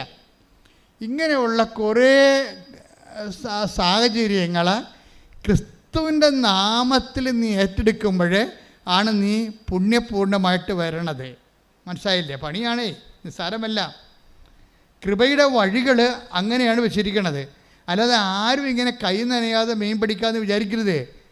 കാര്യം ദൈവം അങ്ങനെ ചെയ്തിട്ടില്ല. കുരിശുരൂപം കാണുമ്പോൾ അറിയാൻ പറ്റും എന്താണ് ഇതിന്. കഷ്ടപ്പെട്ട് തന്നെയാണ്, പാപത്തിന് പരിഹാരം ചെയ്തിട്ട് തന്നെയാണ് നമ്മളെ വീണ്ടെടുത്തിരിക്കണമെന്നുണ്ടെങ്കിൽ അതിൻ്റെ ഒരു ഇൻസ്റ്റാൾമെൻറ്റ് നമ്മുടെയൊന്നും ചോദിക്കും. കർത്താവ് എനിക്ക് വേണ്ടി തൂങ്ങി മരിച്ച് കഷ്ടപ്പെട്ട് പങ്കപ്പാട് അനുഭവിച്ചല്ല എന്ന് നിങ്ങളുടെ ഓഹരി തരാൻ പറഞ്ഞാൽ പറയും, നീ അത് പേയ്മെൻറ്റ് ചെയ്യാൻ പറയും, നിൻ്റെ പേയ്മെൻറ്റ് വെക്കാൻ പറയും, നിൻ്റെ പേയ്മെൻറ്റ്. അതുകൊണ്ട് തന്നെ നമ്മളുടെ ഓരോ ശുശ്രൂഷകളും കർത്താവിൻ്റെ നാമത്തിലായിരിക്കണം. വേറെ ആരുടെ നാമത്തിൽ, എൻ്റെ ഭർത്താവിൻ്റെ നാമത്തിൽ കുഞ്ഞുങ്ങൾ നോക്കിയിട്ട് കാര്യമില്ല. എൻ്റെ ചേട്ടായി, നിങ്ങളെ ഓർത്താണ് ഞാൻ കുഞ്ഞുങ്ങളെ നോക്കിക്കൊണ്ട് ഇവിടെ നിൽക്കണത്. ഭയങ്കര പാടാണ് കേട്ടോ. നമ്മുടെ കുഞ്ഞുങ്ങളാണെന്ന് പറഞ്ഞാൽ അനുഭവിക്കണം ഞാനാണ്. കാര്യം 3 കുഞ്ഞുങ്ങളുണ്ട്, ഒരു തള്ളയും. ഭർത്താവ് വീട്ടിലില്ല. അമ്മായി അമ്മ ഉണ്ടെന്ന് പറയുമ്പോൾ ഈ തക്കത്തിന് അവർ സ്വന്തം മകളുടെ കുഞ്ഞുങ്ങളെ നോക്കാൻ പോയിരിക്കുകയാണ്. മനഃപ്പുറം പോയതാണെന്ന് നമുക്കറിയാം, അവർക്കും അറിയാം. പക്ഷെ അവർക്ക് പോകാതിരിക്കാൻ പറ്റത്തില്ല. അവർക്കിടെ കുഞ്ഞുങ്ങൾക്ക് പോയി നോക്കേണ്ടത് ഇവർക്കൊരു പണി കൊടുക്കാൻ വേണ്ടി അവരുടെ മനസ്സിലുള്ള ചിന്ത. ഇങ്ങനെ അഴുക്ക് പിടിച്ച ചിന്തകളുമായിട്ട് ജീവിക്കണ അമ്മായിയമ്മമാരും ഉണ്ട്, മരുമക്കളുണ്ട്. അമ്മാമ്മയൊക്കെ ക്ഷീണമായിട്ട് കിടക്കുമ്പോൾ തന്നെ വീട്ടിൽ അതൊക്കെ ഇവിടെ നിന്നാൽ ഇവരെയും കൊണ്ട് ആശുപത്രിയിൽ പോകേണ്ടി വരുമെന്ന് ചോദിച്ചാൽ മരുമക്കൾ കിട്ടിയ വണ്ടിക്ക് ഓട്ടോറിക്ഷയ്ക്ക് വീട്ടിൽ പോകണം മക്കളുണ്ട്. പിന്നെ 2 ആഴ്ച കഴിഞ്ഞ് ചിലപ്പോൾ 2 ആഴ്ച കഴിഞ്ഞാൽ വരത്ത് വിളിച്ച് ചോദിക്കും, ചത്താ കവി ചത്താ എന്നൊക്കെ ചോദിക്കും. ഈ ആൾക്കാർ ഉടമ്പടി എടുത്താൽ ചീറ്റിപ്പോകാൻ സാധ്യതയുണ്ട്. ഉടമ്പടി എടുത്ത കാര്യം നമ്മളുടെ മനസ്സ്, ഉടമ്പടി എന്ന് പറയുന്നത് ദൈവവുമായിട്ടുള്ള ഉടമ്പടിയാണ്. ആ ഉടമ്പടിയിൽ വ്യക്തികളെപ്പോഴും ദൈവ സ്വഭാവം ക്രമേണ പ്രാപിച്ചുകൊണ്ടിരിക്കാൻ ഉള്ള സംവിധാനങ്ങൾ പ്രയോജനപ്പെടുത്താൻ, അല്ല ഒടിച്ചോടിയിട്ട് കാര്യമൊന്നുമില്ല. പ്രാർത്ഥിക്കുക, കർത്താവായ ദൈവമേ, എന്റെ വീട്ടിൽ എന്റെ ആത്മാവ് വെട്ടിത്തിളങ്ങാൻ ദൈവം സ്ഥാപിച്ചിരിക്കണ വിശുദ്ധീകരണ സാഹചര്യങ്ങളോടെ ദൈവ സ്നേഹത്തോടെ സമീപിക്കുവാൻ എന്നെ സഹായിക്കണമേ. എന്റെ മക്കളെ, അച്ഛൻ പറയുന്ന കുഞ്ഞുക്ക് മനസ്സിലാണില്ലേ? ഇനി എന്താ ചെയ്യണമെന്ന് വെച്ചാൽ, ഇങ്ങനെയുള്ള സിറ്റുവേഷൻ നമ്മുടെ ഭാഗത്ത് വന്നു പോയിട്ടുണ്ടെങ്കിൽ നമുക്ക് അറിയാതെ അനുതാപം ഉണ്ടാകണം. ഞാൻ പറഞ്ഞുകൊണ്ടല്ലേ, ഈ ഉടമ്പടി ധ്യാനം കേൾക്കുമ്പോൾ ആൾക്കാർക്ക് എന്തുകൊണ്ടാണ് അനുതാപം ഉണ്ടാകണത്? ദൈവം അവർക്ക് വിശ്വാസം കൊടുക്കുന്നത് കൊണ്ടാണ് അനുതാപം ഉണ്ടാവും. ഈ അനുതാപം കിട്ടിക്കഴിഞ്ഞാൽ നമുക്കറിയാമല്ലോ, അനുതാപത്തിന് ദൈവം തന്നെ ചില സാഹചര്യങ്ങൾ ഉണ്ടാക്കിത്തരും. ദൈവം നമ്മളെ വെയിറ്റ് ചെയ്യും. നമ്മളെ വേണമെങ്കിൽ നിങ്ങളുടെ കയ്യിരിപ്പ് കാരണം നിങ്ങളുടെ വഴിക്ക് വിധിക്ക് വിട്ടേക്കാം. പക്ഷെ ദൈവം അവൻ രക്ഷപ്പെടാനുള്ള സാഹചര്യം കൊടുക്കും. ഇപ്പോൾ ആൽബിൻ അങ്ങനെയാണ്. ആൽബിൻ എന്താണ്, ദൈവം ഇവൻ ദൈവത്തെ മറന്ന് ജീവിച്ച ആളാണല്ലേ. പള്ളിയില്ല, പട്ടക്കാരുമില്ല, കുടുംബപ്രാർത്ഥനയില്ല, കുമ്പസാരമില്ല, കുർബാനയില്ല, ഒന്നുമില്ലാതെ അത് വിളിച്ചിട്ടും പോകാതെ 6 കൊല്ലം അതിനേക്കാൾ വലുതാണ് എൻ്റെ പഠനത്തെ ദൈവമായിട്ട് ആരാധിച്ച ആളാണ്. ഭയങ്കര വിഗ്രഹാരാധകനാണ്. അപ്പം നിങ്ങളോർക്കും വിഗ്രഹമാണെന്ന് പറയണം വിശുദ്ധ രൂപങ്ങളെ വണങ്ങണമല്ല. ഇതൊരു സ്മരണയിൽ നമ്മൾ ദൈവത്തിന് മുമ്പിൽ നമ്മുടെ വണക്കങ്ങൾ ആചരിക്കേണ്ടതാണ്. വിഗ്രഹം എന്ന് പറഞ്ഞാൽ എന്താണ്? ദൈവത്തിൻ്റെ സ്ഥാനത്ത് നിൻ്റെ പഠനം വന്നാലും, നിൻ്റെ കാനഡ വന്നാലും, നിൻ്റെ ബിസിനസ് വന്നാലും വിഗ്രഹമായി. അതാണ് വിഗ്രഹാരാധന. ദൈവത്തിൻ്റെ സ്ഥാനത്ത് എന്താണ് വരണത് നീ നോക്കണം. ഇപ്പം ഞായറാഴ്ച കുർബാനക്ക് വിളിച്ചപ്പോൾ പോയില്ല. എന്താ കാര്യം? എനിക്ക് ഉദ്യോഗസ്ഥന് പഠിക്കാനുണ്ട്. അപ്പോൾ ആരാണ് ദൈവം? അവൻ്റെ പഠനമാണ് പലത് ദൈവം എന്ന് പറയണത്. അവൻ്റെ പഠനമാണ് ദൈവം. അപ്പോൾ ഈ പഠനമാണ് ദൈവം, പഠനം വഴി കിട്ടണ ഉദ്യോഗമാണ് ദൈവം, അവൻ്റെ സ്റ്റാറ്റസാണ് ദൈവം എന്ന് പറഞ്ഞാൽ അതിൻ്റെ അർത്ഥം ആരാണ്? അവനാണ് ദൈവം എന്നതിൻ്റെ അർത്ഥം. കാര്യം പഠിച്ചാൽ എന്ത് കിട്ടും? ഉദ്യോഗം കിട്ടും. ഉദ്യോഗം കിട്ടിയാൽ എന്ത് പറ്റും? സ്റ്റാറ്റസ് കിട്ടും. ആർക്ക് സ്റ്റാറ്റസ് കിട്ടും? നമുക്ക്. അപ്പോൾ ആരാണ് ദൈവം? നമ്മൾ. അവനവൻ കടമയാണ് ഈ സംഭവം. അവനവനാണ് ദൈവം എന്നാണ് പറയണത്. നമ്മൾ ദൈവത്തെ മറന്നുകൊണ്ട് വേറെ എന്തെല്ലാം വസ്തു, വീട്, ചില ചേട്ടത്തിമാരൊക്കെ ഞങ്ങട്ടുണ്ട്. അവർ കച്ചവടം നടത്താൻ വേണ്ടി ഇവിടെ വരും. അച്ഛാ, ഒരു കച്ചവടം നടത്തണം, ഒരു കാശുരം വെഞ്ചരിച്ച് കാഷ് ബോക്സിൽ ഇടണം. ഞാൻ പറഞ്ഞ കാഷ് ബോക്സിലൊക്കെ വെഞ്ചരിച്ചൊക്കെ തരാം, പക്ഷേ ഈ കച്ചവടം നിങ്ങൾ അവസാനം ദൈവമാക്കരുത്. കാര്യം ഇപ്പം അവർക്ക് മര്യാദയ്ക്ക് ഭക്ഷണം കഴിച്ച് ജീവിക്കാൻ പറ്റണണ്ടേ. അവരുടെ ഒരു ചിന്ത എന്ന് പറയണത് ഒരു റോഡ് കറങ്ങി തിരിഞ്ഞ് വരുന്നുണ്ട് നമ്മുടെ നാട്ടിലേക്ക്, നമ്മുടെ ഭാഗത്തേക്ക്. അപ്പം നമ്മൾ കച്ചവടം കിട്ടില്ലെങ്കിൽ എലിസിക്കുട്ടി നേരത്തെ പോയി കച്ചവടം വെച്ച് പാസ്സാക്കി നാട്ടുകാരെല്ലാം ഉള്ളിയും മുളകും പുളിയൊക്കെ മേടിക്കാൻ വേണ്ടി അവിടെ ചെല്ലും. അവിടെ പറ്റുപടി തുടങ്ങിക്കഴിഞ്ഞാൽ പിന്നെ ഒരു പൂച്ചക്കളി ഇവിടെ വരത്തില്ല. അതുകൊണ്ട് നമ്മൾ നേരത്തെ ഓടുന്ന പട്ടിക്ക് ഒരു നേരം നേരത്തെ എറിഞ്ഞു കഴിഞ്ഞാൽ സ്വാഭാവികമായിട്ടും അവളേക്കാൾ 10 പൈസ കൂടുതൽ നമുക്ക് ഉണ്ടാക്കാൻ വേണ്ടെന്നും കടമിടണ്ടെന്നും അല്ല അച്ഛൻ പറഞ്ഞത്. അച്ഛൻ പറഞ്ഞതിൻ്റെ കാരണം ഇത്രയേ ഉള്ളൂ. നാളെ എൽസിക്കുട്ടിക്ക് വേണ്ടി പണി കൊടുക്കാൻ വേണ്ടി ഞായറാഴ്ച മുടക്കിക്കൊണ്ട് കടയും തുറന്നുകൊണ്ടിരിക്കുന്നതല്ലേ പറയണത്.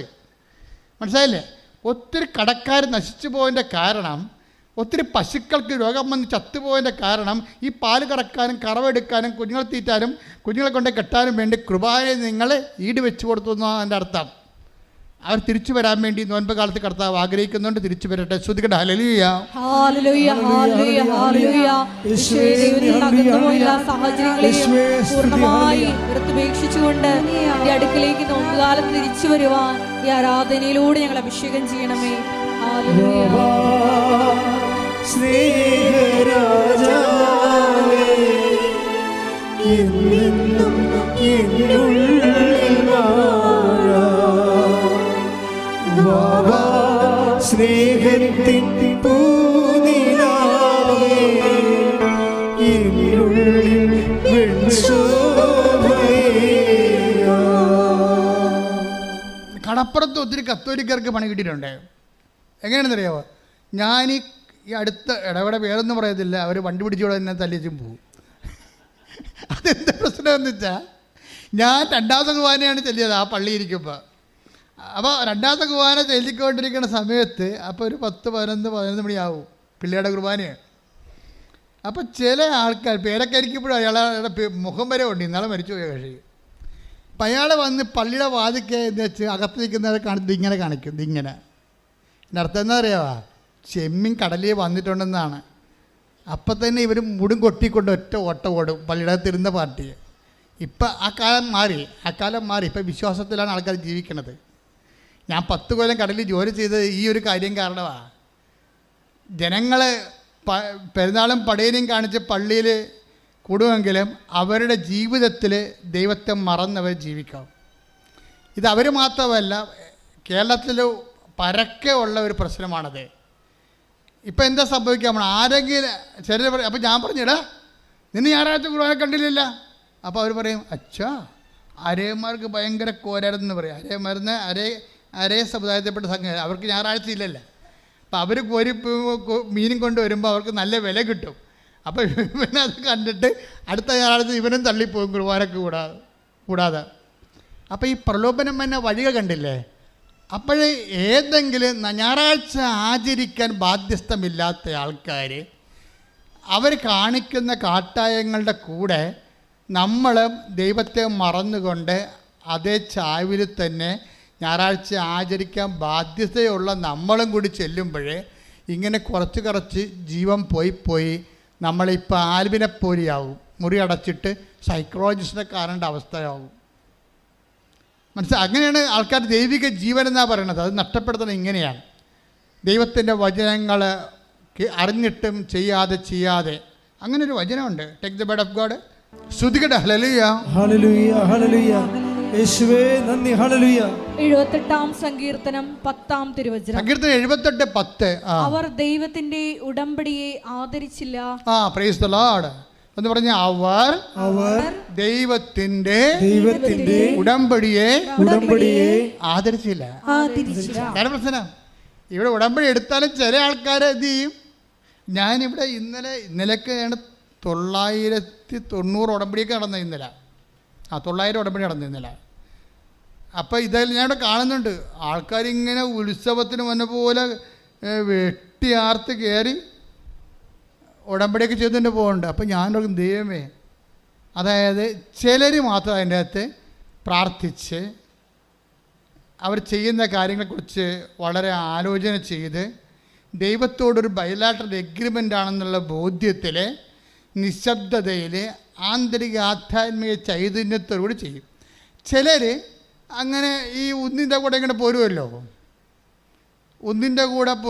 ഇപ്പം ഞാൻ സെമിനാരി പഠിക്കുന്ന കാലത്ത് എൻ്റെ ഒരു ഹോബിയായിരുന്നു നല്ല ജൂൺ ജൂലൈ മാസത്തിൽ ഭയങ്കര മൺസൂൺ കാലവർഷമല്ലേ. അപ്പോൾ ഫ്രീ ടൈം കിട്ടുമ്പോൾ ഞാൻ ആലുവ ഞങ്ങളുടെ കുന്നിൻ്റെ താഴെ പോയി നിൽക്കും. പെരിയാർ അരിയിൽ കൂടി ഒഴുകുകയാണ്. അപ്പോൾ ഈ വലിയ മരങ്ങളൊക്കെ ഇങ്ങനെ ഒഴുകിപ്പോവും. ഒഴുക്കിൻ്റെ കൂടെ വലിയ മരങ്ങൾ, പല സാധനങ്ങൾ ഒഴുകിപ്പോവും. വീട്ടുപകരണങ്ങളൊക്കെ ഒഴുകിപ്പോണ കാണാം. മരിച്ച മനുഷ്യർ ഒഴുകിപ്പോൾ ഞാൻ കണ്ടിട്ടുണ്ട് പെരിയാറ്റിൽ കൂടി. ആരും കാണാതെ ഒഴുകിപ്പോവും. വള്ളക്കാരിങ്ങനെ കാണുന്നതിനെ കൂവും. അവർ തുഴഞ്ഞ് കുത്തിക്കൊണ്ട് പോയ വള്ളക്കാർ ഈ ശവം കമന്ന് കിടന്ന് ഒഴുകണ കണ്ട കൂവും. പക്ഷേ ഇങ്ങനെ കൂവാൻ പോലും ആരുമില്ലാത്ത കുറേ ക്രിസ്ത്യാനികൾ ശവങ്ങളായി കമന്ന് കിടന്ന് ഒഴുകുന്ന കാഴ്ചയാണ് നമ്മൾ ഈ കാലത്ത് കാണുന്നത്.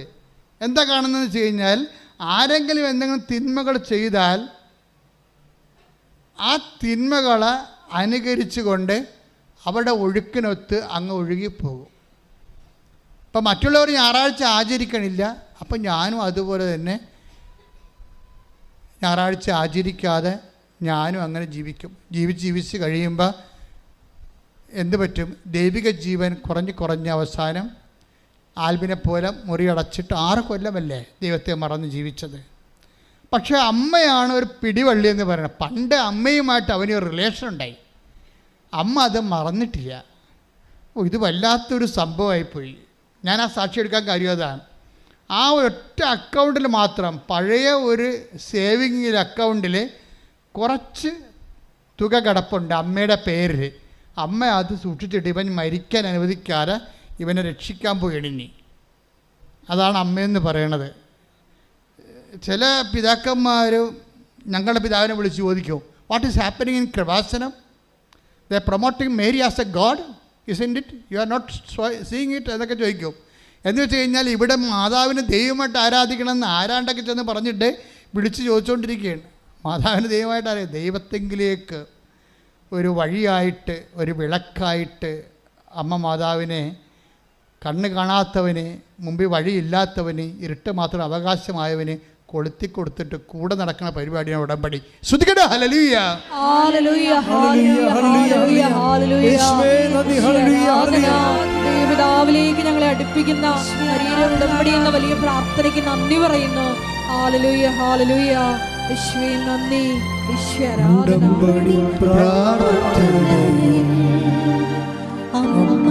ഉടനടി പരിഹാരമേകും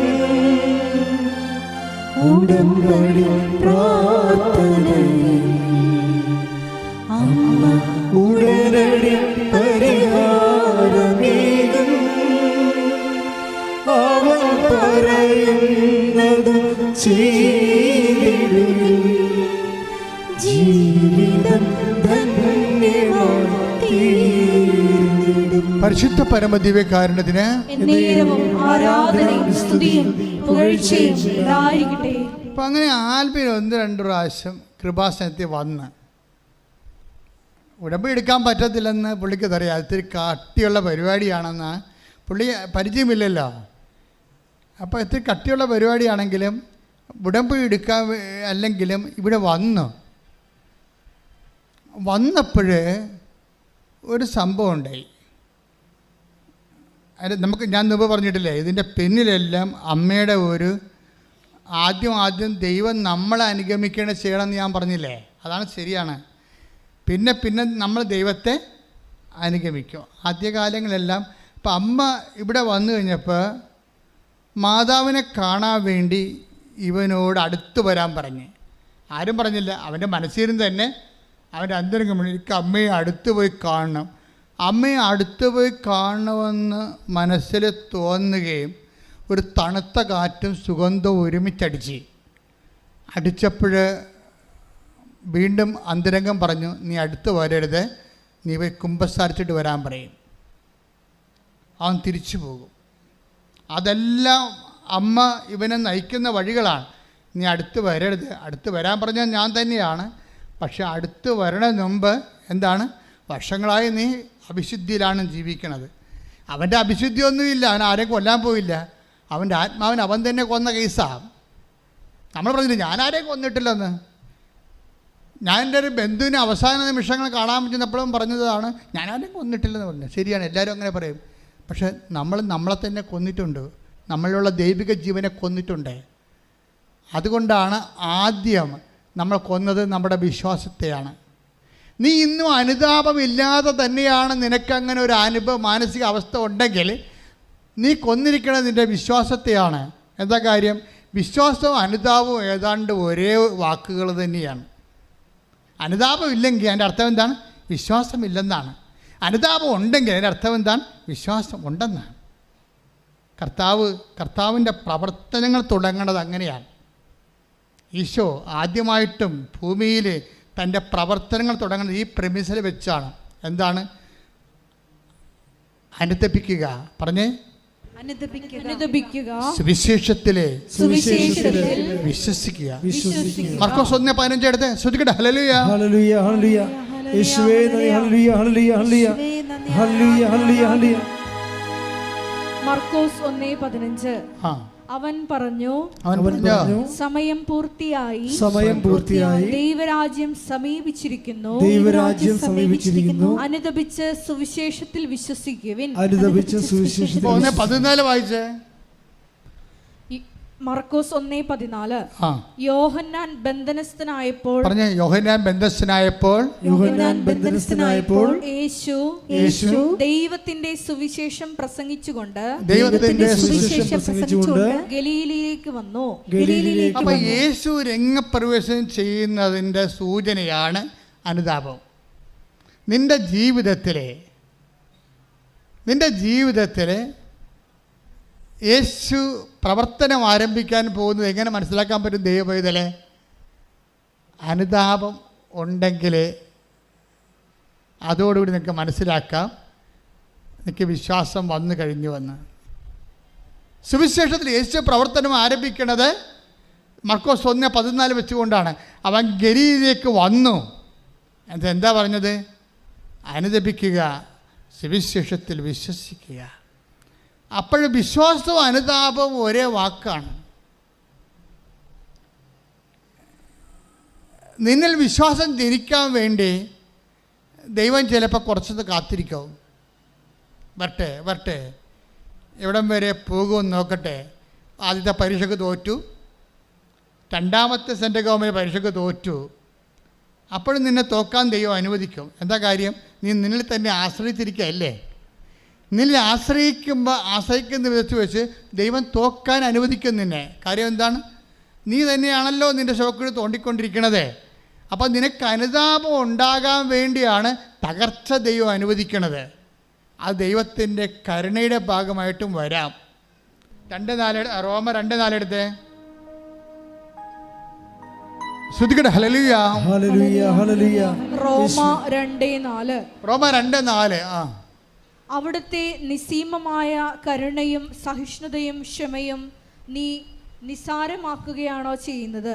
അവിടുത്തെ നിസ്സീമമായ കരുണ നീ നിസ്സാരമാക്കുകയാണോ ചെയ്യുന്നത്? നിന്നെ അനുതാപത്തിലേക്ക് നയിക്കുകയാണ് ദൈവത്തിന്റെ കരുണയുടെ ലക്ഷ്യമെന്ന് നീ അറിയുന്നില്ലേ? നിന്നെ അനുതാപത്തിലേക്ക് നയിക്കുന്നതാണ് ദൈവത്തിൻ്റെ കരുണ എന്ന് വെച്ച് കഴിഞ്ഞാൽ, ചില ആൾക്കാർ വിചാരിക്കുമോ, ഞാൻ കള്ളക്കടത്ത് ചെയ്തിട്ടുണ്ട്, ഞാൻ കഞ്ചാവ് വിറ്റിട്ടുണ്ട്, ഞാൻ കണ്ടവൻ്റെ വണ്ടി അടിച്ചു മാറ്റിയിട്ട് RC പേപ്പർ ചേഞ്ച് ചെയ്ത് വേറെ വേറെ കൊടുത്ത് ജീവിച്ചിട്ടുണ്ട്, ഞാൻ അബോർഷൻ ചെയ്തിട്ടുണ്ട്, ഞാൻ ചില ആൾക്കാർ തകരുമെന്ന് എനിക്കറിയാമായിരുന്നിട്ട് ഞാൻ ആ തകർച്ച അവരോട് പറയാതെ അവരുടെ തകർച്ച കണ്ട് ആനന്ദിക്കാൻ ഞാൻ ആഗ്രഹിച്ചിട്ടുണ്ട്.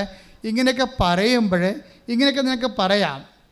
ഇങ്ങനെയൊക്കെ പറഞ്ഞാലും നീ എന്നിട്ട് പറയും, ഞാനിങ്ങനെ ആൾക്കാരുടെ പൊന്നും പണ്ടമൊക്കെ കട്ടെടുത്തിട്ടും വായ്പ വാങ്ങിയെന്നും പറഞ്ഞ് അത് തൂക്കി വിറ്റിട്ടും അവരുടെ മുമ്പേ മേടിക്കോ, ഞങ്ങൾ നാട് വിട്ട് പോകത്തുള്ളമെന്ന് അവർക്ക് പച്ചക്കും തന്തക്കും തള്ളക്കുമൊക്കെ വിളിച്ച് ഇങ്ങനെ നീ ദൈവത്തെ മറന്ന് മനുഷ്യത്വമില്ലാതെ ജീവിച്ചിട്ട് നീ പറയണേ, എനിക്കൊരു ചുക്കും സംഭവിച്ചില്ലല്ലോ, ഞാൻ 3 കുഞ്ഞുങ്ങളെ അബോർഷൻ ചെയ്ത്, കല്യാണത്തിന് മുമ്പ് എനിക്ക് പരപുരുഷന്മാരുടെ പരസ്ത്രീകളുടെ ബന്ധമുണ്ടായിരുന്നു, കല്യാണത്തിന് ശേഷം എനിക്ക് പരപുരുഷന്മാരും പരസ്ത്രീകളുടെ ബന്ധമുണ്ട്. എനിക്കതിന് കുഴപ്പമില്ല, എനിക്ക് വല്ല സിബിലിസും വന്നാൽ, എനിക്ക് വല്ല എയ്ഡ്സും വന്നാൽ, എനിക്ക് വല്ല ആരോഗ്യമുണ്ട് എന്ന് നീ പറഞ്ഞിട്ട് കാര്യമില്ല. ഇത് ദൈവത്തിൻ്റെ കരുണയാണെന്ന് പറഞ്ഞ മനസ്സിലായ?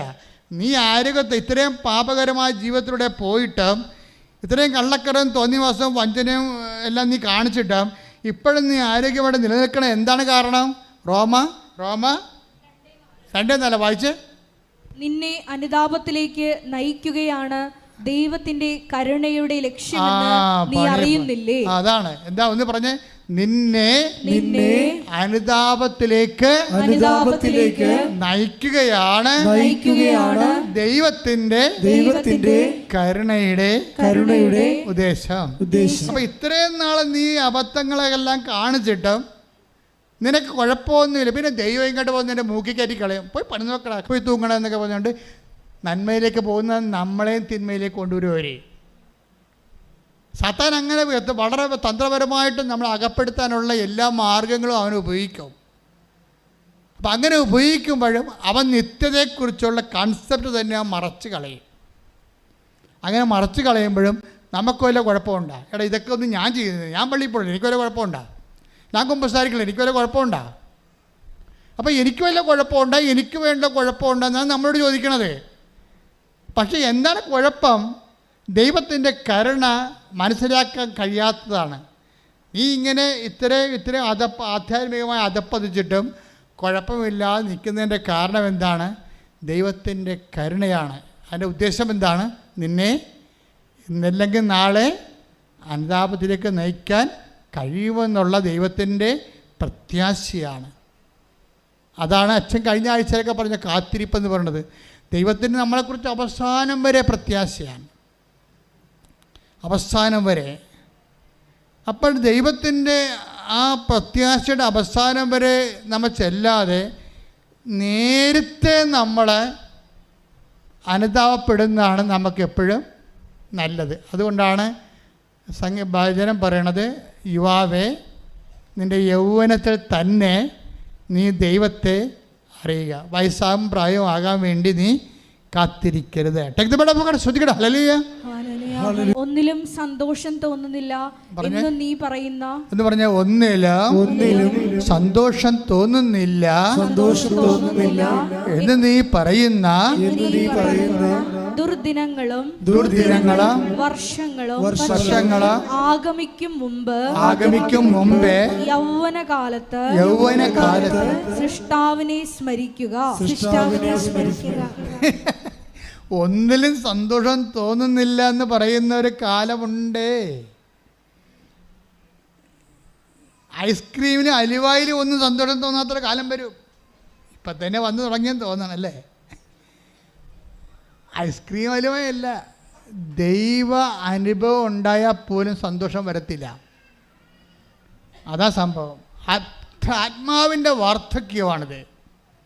ആത്മാവിൻ്റെ വാർദ്ധക്യം, ശരീരവാർദ്ധക്യത്തെക്കാൾ ഗതികെട്ടാണ് ആത്മാവിൻ്റെ വാർദ്ധക്യം. ആത്മാവിൻ്റെ വാർദ്ധക്യം പ്രാപിച്ചാൽ നിനക്ക് ചിലപ്പോൾ ശാരീരികമായിട്ട് 35 വയസ്സേ ഉള്ളൂ, പക്ഷേ നിൻ്റെ ആത്മാവ് വാർദ്ധക്യം പ്രാപിച്ചിരിക്കുകയാണ്. എന്താണ്? തൻ്റെ അബോർഷനും കഴിഞ്ഞ് ഒരു ഡൈവേഴ്സും കഴിഞ്ഞ് തിരിച്ചു വരാമെന്ന് അവൻ പറഞ്ഞിട്ട് അവൾ പറഞ്ഞിട്ട് നീ കൂട്ടാക്കില്ല.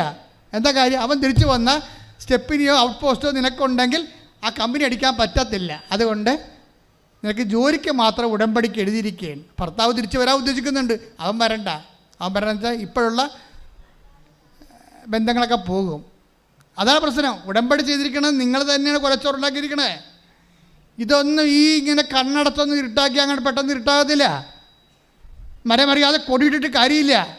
നിങ്ങൾ ഇപ്പോൾ ഒരു ഉടമ്പടിയിൽ നിങ്ങൾ വെച്ചിരിക്കണത് വിദേശ ജോലിയാണ് വെച്ചിരിക്കണത്. അപ്പോൾ കർത്താവ് ചോദിക്കും, ഭർത്താവുണ്ടല്ലോ, ഭാര്യ ഉണ്ടല്ലോ, അവനോട് പിരിഞ്ഞു നിൽക്കാല്ലേ, അവൻ തിരിച്ചു വരാമെന്ന് പറഞ്ഞിട്ടുണ്ടല്ലോ, അവൾ തിരിച്ചു വരാമെന്ന് പറഞ്ഞിട്ടുണ്ടല്ലോ, എന്നിട്ട് നീ എന്താ അതിനൊന്നും അതിനെക്കുറിച്ച് ഉടമ്പടി ഒന്നും വേണ്ട. അതും വേണ്ട, അതും വേണ്ട, ജോലി മാത്രം മതി, ജോലി മാത്രം മതിയെന്ന്. അതൊന്നും വേണ്ട, ജോലി മാത്രം മതിയെന്ന്. ഇപ്പോഴും ജഡത്തിന് വേണ്ടിയാണ് ഇവർ ജോലി എടുക്കുന്നത്. ഇവൾക്ക് 35 വയസ്സുണ്ടെങ്കിലും ആത്മാവിന് വാർദ്ധക്യമാണ്. നമ്മളെ ഈ സഭാപ്രസംഗി ശാരീരിക വാർദ്ധക്യത്തെക്കുറിച്ച് പറയുകയാണ്. ഒന്നിനും സന്തോഷം വരാത്തൊരു 90 വയസ്സുണ്ടാകുമെന്ന്.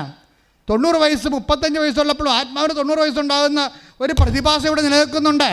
എന്ന് വെച്ചാൽ പാപത്തെ അതൊരു ആഡംബരമായി കണ്ടുകൊണ്ട് ദൈവത്തെ അംഗീകരിക്കുന്നത് പോരായ്മയെ കണ്ടുകൊണ്ട് ശ്രുതിക്കട്ടെ. ഹല്ലേലൂയ, റോമ 1:29. യേശുവേ നന്ദി. ഹല്ലേലൂയ, ഹല്ലേലൂയ, ഹല്ലേലൂയ, ഹല്ലേലൂയ, ഹല്ലേലൂയ. യേശുവേ ആരാധന, ആരാധന, ആരാധന, ആരാധന, യേശുവേ ആരാധന. റോമ 1:28. റോമ 1:28. ദൈവത്തെ അംഗീകരിക്കുന്നത് പോരായ്മയായി അവർ കരുതിയത് നിമിത്തം. ഒന്ന് പറഞ്ഞേ, ദൈവത്തെ അംഗീകരിക്കുന്നത് പോരായ്മയായി അവർ കരുതിയത് നിമിത്തം അധമ വികാരത്തിനും അനുചിത പ്രവർത്തികൾക്ക് ദൈവം അവരെ വിട്ടുകൊടുത്തു. അടുത്ത വായിച്ചേ. അവർ എല്ലാ തരത്തിലുമുള്ള അനീതിയും ദുഷ്ടതയും അത്യാഗ്രഹവും തിന്മയും നിറഞ്ഞവരാണ്. അസൂയ, കൊലപാതകം, ഏഷണി, കലഹം, വഞ്ചന, പരദ്രോഹം എന്നിവയിൽ അവർ മുഴുകുന്നു. അവർ പരദൂഷകരും ദൈവനിന്ദകരും ധിക്കാരികളും ഗർവിഷ്ഠരും പൊങ്ങച്ചക്കാരും തിന്മകൾ ആസൂത്രണം ചെയ്യുന്നവരും മാതാപിതാക്കളെ അനുസരിക്കാത്തവരും ബുദ്ധിഹീനരും അവിശ്വസ്തരും ഹൃദയശൂന്യരും കരുണയില്ലാത്തവരും ആയിത്തീർന്നു. ഇത്തരം കൃത്യങ്ങൾ ചെയ്യുന്നവർ മരണാർഹരാണ് എന്ന ദൈവകൽപ്പന അറിഞ്ഞിരുന്നിട്ടും അവർ അവ ചെയ്യുന്നു. മാത്രമല്ല അങ്ങനെ ചെയ്യുന്നവരെ അംഗീകരിക്കുകയും ചെയ്യുന്നു. അങ്ങനെ ചെയ്യുന്നവരെ നിങ്ങൾ ചെയ്യുക മാത്രമല്ല, അത് ചെയ്യാതിരിക്കുക മാത്രമല്ല, അങ്ങനെ ചെയ്യുന്നവരെ അംഗീകരിക്കുകയും ചെയ്യുന്നു. കർത്താവ് പറഞ്ഞ വാക്ക്, ആകാശം മാറിപ്പോകും. കാലങ്ങൾ, ആകാശം എന്ന് പറയുന്നത് ടൈമാണ്. Time is the measurement of movements. ചലനങ്ങളുടെ ആകത്തുകയും ഏകകവുമാണ് സമയം. ആകാശം അത് മാറിപ്പോകും. സമയം മാറാം, കാലങ്ങൾ മാറാം. ബൈബിൾ എഴുതിയ കാലത്തല്ല ഇപ്പം നമ്മൾ ജീവിക്കണമെന്ന് പറഞ്ഞുകൊണ്ടാണ് ഈ അണ്ണന്മാർ ഈ സ്വർഗ്ഗ ഭോഗികൾ ആശ്രമിച്ചിരിക്കുന്നത്. ബൈബിളിൻ്റെ കാലമല്ല ഇത് വേറെ കാലമാണ് എന്ന് പറഞ്ഞുകൊണ്ടാണ് തിന്മയ്ക്ക് ആശീർവാദം കൊടുത്തിരിക്കുന്നത്. അങ്ങനെ അംഗീകരിക്കുന്നവരെ കുറിച്ചാണ് പറയണത്. അവർ ചെയ്യത്തില്ല, പക്ഷെ അങ്ങനെ ചെയ്യുന്നവരെ അംഗീകരിക്കുന്നു. അത് നിങ്ങളുടെ വിഷയത്തിൽ നിങ്ങളെ പകുതി മനുഷ്യർ, ഞാൻ ഈ അൾത്താരെ നിൽക്കുമ്പോൾ എനിക്ക് മനസ്സിലായൊരു സത്യം, പാപം ഡയറക്റ്റ് ചെയ്യുന്നവരെക്കാൾ പാപികളായുടെ എണ്ണം കൂടിയിരിക്കുന്നത് അംഗീകരിക്കുന്ന ആൾക്കാരിലാണ്. അവിടെ തിന്മ അംഗീകരിക്കുന്നു. ഇപ്പോൾ അബോർഷൻ ചെയ്യാൻ വേണ്ടി ഒരു ആവശ്യമില്ല. അബോർഷൻ ചെയ്യാൻ വേണ്ടി ആശുപത്രി കൂട്ടിക്കൊണ്ടു പോകുന്ന ആൻറ്റിമാരില്ലേ, അവിടെ കാര്യത്തിൽ തീരുമാനമായിട്ടുണ്ട്. നീ അവളുടെ നല്ല പിള്ള ചമയാൻ വേണ്ടിയാണ് നീ ആ പണി കാണിക്കണത്. ദൈവത്തെ മറന്ന് അവൾക്കും നിനക്കും പണി വരുന്നുണ്ട് അവറാച്ച. എന്താ കാര്യം? ആകാശവും ഭൂമിയും മാറിയാലും ഞാൻ നിങ്ങളോട് പറഞ്ഞ വാക്കിന് മാറ്റമില്ല. കർത്താവിൻ്റെ വാക്കിന് മാറ്റമില്ല. സഭയുടെ വിശുദ്ധി നിലനിൽക്കുന്നത് പാരമ്പര്യത്തെക്കാളുപരി കർത്താവിൻ്റെ വചനത്തിലാണ്. ഈ വചനത്തെ വളച്ചൊടിക്കുമെന്ന് ഓരോരോ കാലഘട്ടത്തിന് പറ്റുന്ന രീതിയിൽ പൊക്കിയും താത്തിയും കെട്ടുമെന്നൊക്കെ കർത്താവിനറിയാം. അതുകൊണ്ടാണ് കർത്താവ് സെസ് ഏർപ്പെടുത്തിയിരിക്കുന്നത്. എന്താണ്? 21:34 എന്താ വായിച്ചേ? മത്തായി 24:35. ആകാശവും ഭൂമിയും കടന്നു പോകും, എന്നാൽ ആകാശവും ഭൂമിയും കടന്നു പോകും. ആകാശവും ഭൂമിയും കടന്നു പോകും, എന്നാൽ എന്റെ വചനങ്ങൾ കടന്നു പോവുകയില്ല. അപ്പൊ കർത്താവിന്റെ വാക്കിന് മാറ്റം ഉണ്ടാകത്തില്ല എന്നർത്ഥം. എൻ്റെ മക്കളെ, നമ്മുടെ വിശുദ്ധി എന്ന് പറയുന്നത് എന്താണ്? നമ്മുടെ വിശുദ്ധി എന്ന് പറയുന്നത് ഒരു അനുഷ്ഠാനക്രമം എന്നതിനേക്കാൾ ഉപരി വചനത്തോടുള്ള നമ്മളെ റെസ്പോൺസീവ് റിയാക്ഷനാണ് നമ്മുടെ വിശുദ്ധിയുടെ ആസ്പദങ്ങളെന്ന് പറയുന്നത്. അതാ കർത്താവ് പറഞ്ഞത്, ഞാൻ നിങ്ങളോട് പറഞ്ഞിട്ടുള്ള വചനം നിമിത്തം പറഞ്ഞേ, ഞാൻ നിങ്ങളോട് പറഞ്ഞിട്ടുള്ള വചനം നിമിത്തം നിങ്ങൾ വിശുദ്ധിയുള്ളവരായിരിക്കുന്നു. നമ്മൾ വിശുദ്ധീകരിക്കുന്ന അടിസ്ഥാന ഘടകം എന്താണ്? കർത്താവിൻ്റെ വചനമാണ്. അപ്പോൾ ആരെല്ലാം എങ്ങനെ വ്യാഖ്യാനിച്ചാലും ദൈവത്തിൻ്റെ വചനത്തിൽ എന്താണ് എഴുതിയിരിക്കുന്നത് അതാണ് നിൻ്റെ ആത്മാവിനെ അടിസ്ഥാനപ്പെടുത്തി അവസാനത്തെ ക്വസ്റ്റ്യനെയർ തയ്യാറാക്കിയിരിക്കുന്നത്. ഞാൻ രോഗിയായിരുന്നു, നിങ്ങളെന്നെ സന്ദർശിക്കുമെന്ന് പറഞ്ഞാൽ ആ രോഗിക്ക് രോഗി എന്നുള്ള അർത്ഥം മാത്രമേ ഉള്ളൂ. അത് വെച്ച് തന്നെയാണ് അന്ത്യവിധി വരാൻ പോണത്. ആ വചനം വെച്ച് തന്നെയാണ് അന്ത്യവിധി വരണത്. ഉടമ്പടി എന്തുകൊണ്ടാണ് ഇത്രയും നിന്ന് ജ്വലിക്കണത്? ഉടമ്പടി എന്താണ് എടുക്കുന്നവർ അവരുടെ ജീവിതം വീണ്ടെടുക്കണത്? അത് കർത്താവിൻ്റെ വചനത്തെ അടിസ്ഥാനപ്പെടുത്തിക്കൊണ്ട് കർത്താവിൻ്റെ വചനത്തിന് അനുപേക്ഷണമായിട്ട് ജീവിതം പുനഃക്രമീകരിച്ചുകൊണ്ട് വിശുദ്ധിയുടെ വസ്ത്രങ്ങളണിഞ്ഞ് കുഞ്ഞാടിൻ്റെ രക്തത്തിൽ തങ്ങളുടെ വസ്ത്രം കഴുകി വെളുപ്പിച്ച സഹനങ്ങളിലൂടെ കടന്നു പോന്നുകൊണ്ട് ക്രിസ്തുവിൻ്റെ നാമത്തിൽ സഹനം ഏറ്റെടുത്തുകൊണ്ട് സുവിശേഷത്തിൻ്റെ സാക്ഷ്യമായിക്കൊണ്ട് വിശുദ്ധന്മാരുടെ ഗണത്തിലേക്ക് ജനങ്ങൾ ഇങ്ങനെ അനുദിനം കൂടിക്കൂടി വരുന്ന കാഴ്ചയാണ് ഉടമ്പടി ജീവിത സാക്ഷ്യങ്ങളിലൂടെ കാണുന്നത്. കൈയടിച്ച് കർത്താവേ. പ്രിയപ്പെട്ടവരെ, ഈ ആൽബിൻ്റെ ദൈവ അനുഭവ മുന്നേറ്റങ്ങളെ നമ്മൾ സുവിശേഷ വിഹിതമായി വിലയിരുത്തുമ്പോൾ നമുക്ക് കിട്ടുന്ന ഒരു നെറ്റ് റിസൾട്ട് എന്ന് പറയണത്, ആൽവിൻ ഉടമ്പടി എടുക്കാൻ വേണ്ടി അവസാനം കുമ്പസാരിച്ചിട്ട് കൃപാന കൈക്കൊണ്ടിട്ട് അവൻ അവസാനം ഉടമ്പടി എടുക്കാൻ വേണ്ടി വരും. കാര്യം എന്താണ്? ആദ്യം ദൈവം അവനെ അനുഗമിക്കാൻ തുടങ്ങി.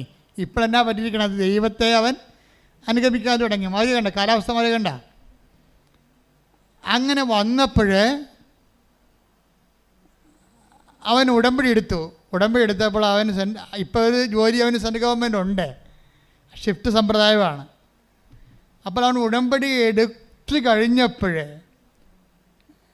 ഇങ്ങനെ വിശുദ്ധീകരിച്ച് അതിൻ്റെ തക്ക യോഗ്യതയോടുകൂടി ഉടമ്പടി എടുത്ത് കഴിഞ്ഞപ്പോൾ താഴെ വന്നപ്പോൾ 16 മിസ് കോൾ വന്ന് കമ്പനി വിളിച്ചിരിക്കുകയാണ്. നീ എന്താ ആൽബം വരാത്തത്?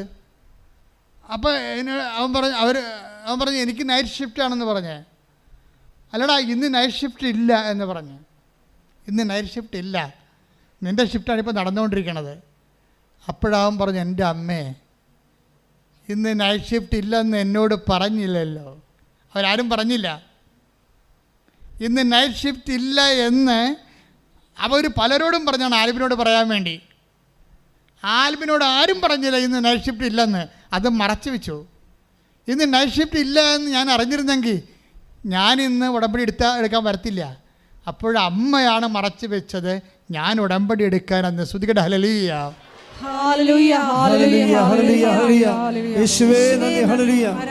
എന്ത് രസമാണെന്നറിയ ഈ സാക്ഷ്യം കേൾക്കാൻ. അതായത് നമ്മളെ ഉടമ്പടിപ്പിക്കാൻ വേണ്ടി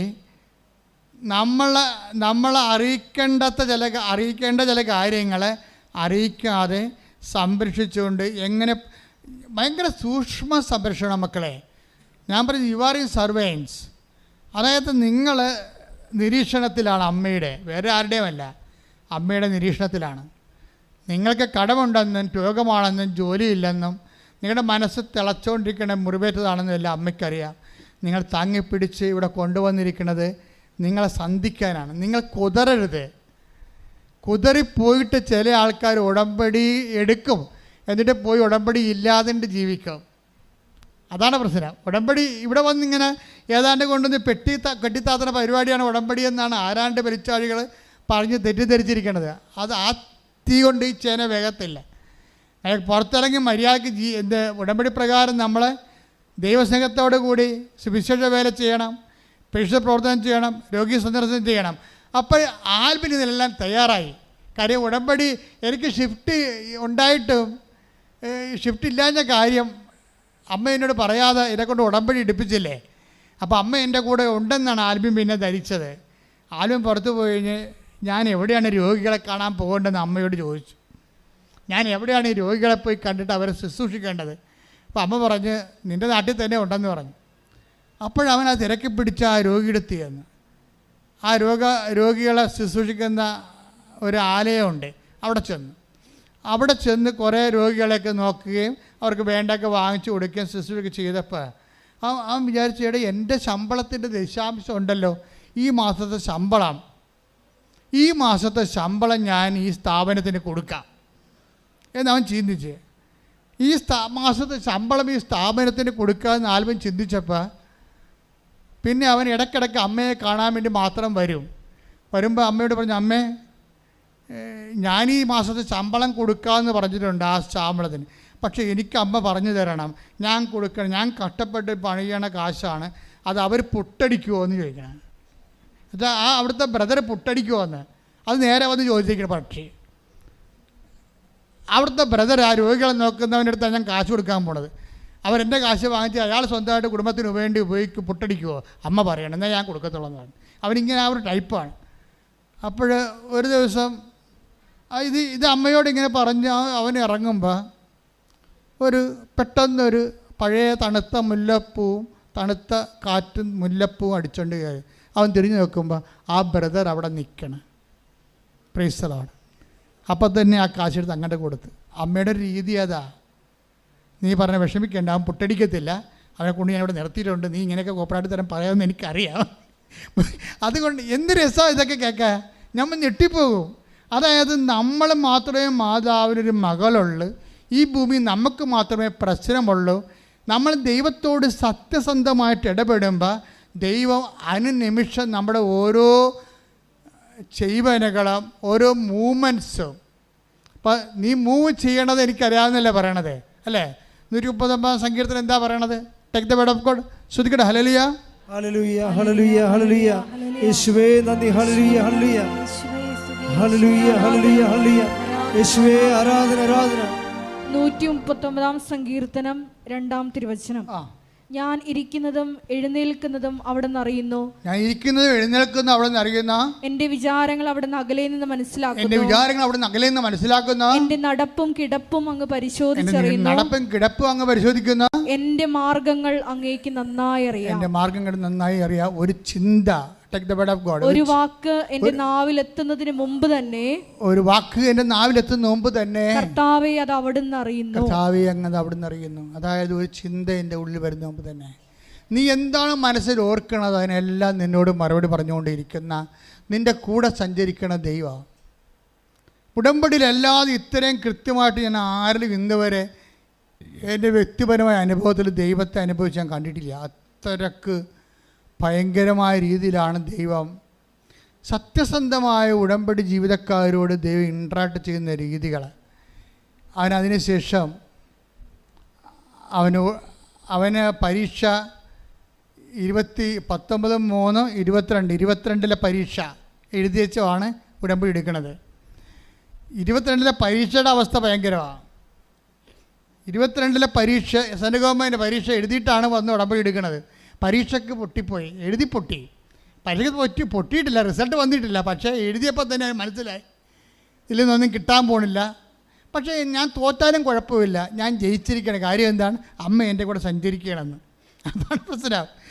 പരീക്ഷ തോറ്റ്, പരീക്ഷ എഴുതി, പക്ഷേ റിസൾട്ട് വന്നിട്ടില്ല. പക്ഷെ പൊട്ടപ്പരീക്ഷയായിരുന്നു.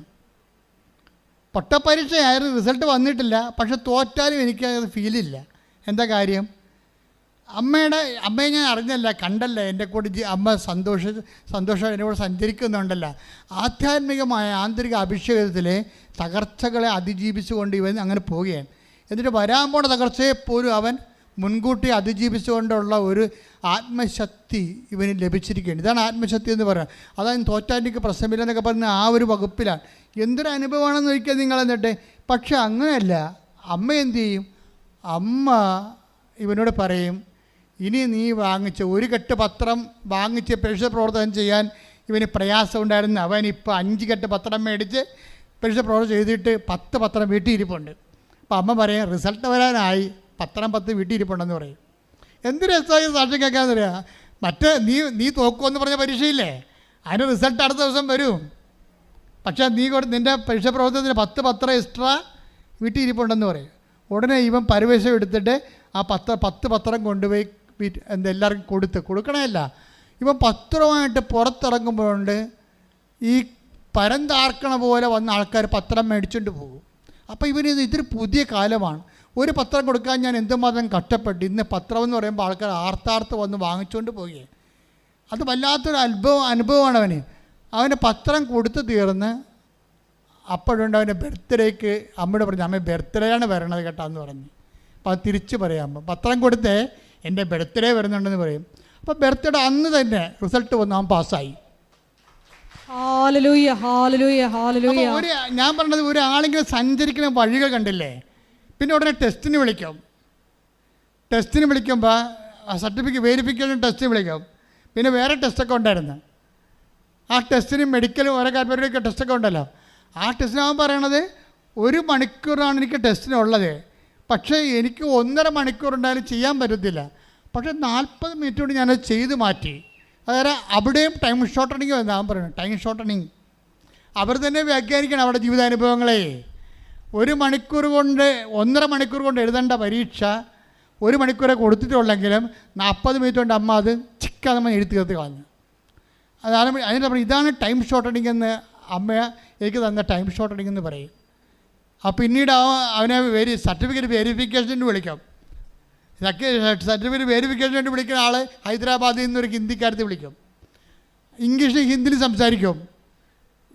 നിനക്ക് 1-ാം തീയതി 2-ാം തീയതി സർട്ടിഫിക്കറ്റ് വെരിഫിക്കേഷൻ ആണെന്ന് പറയും.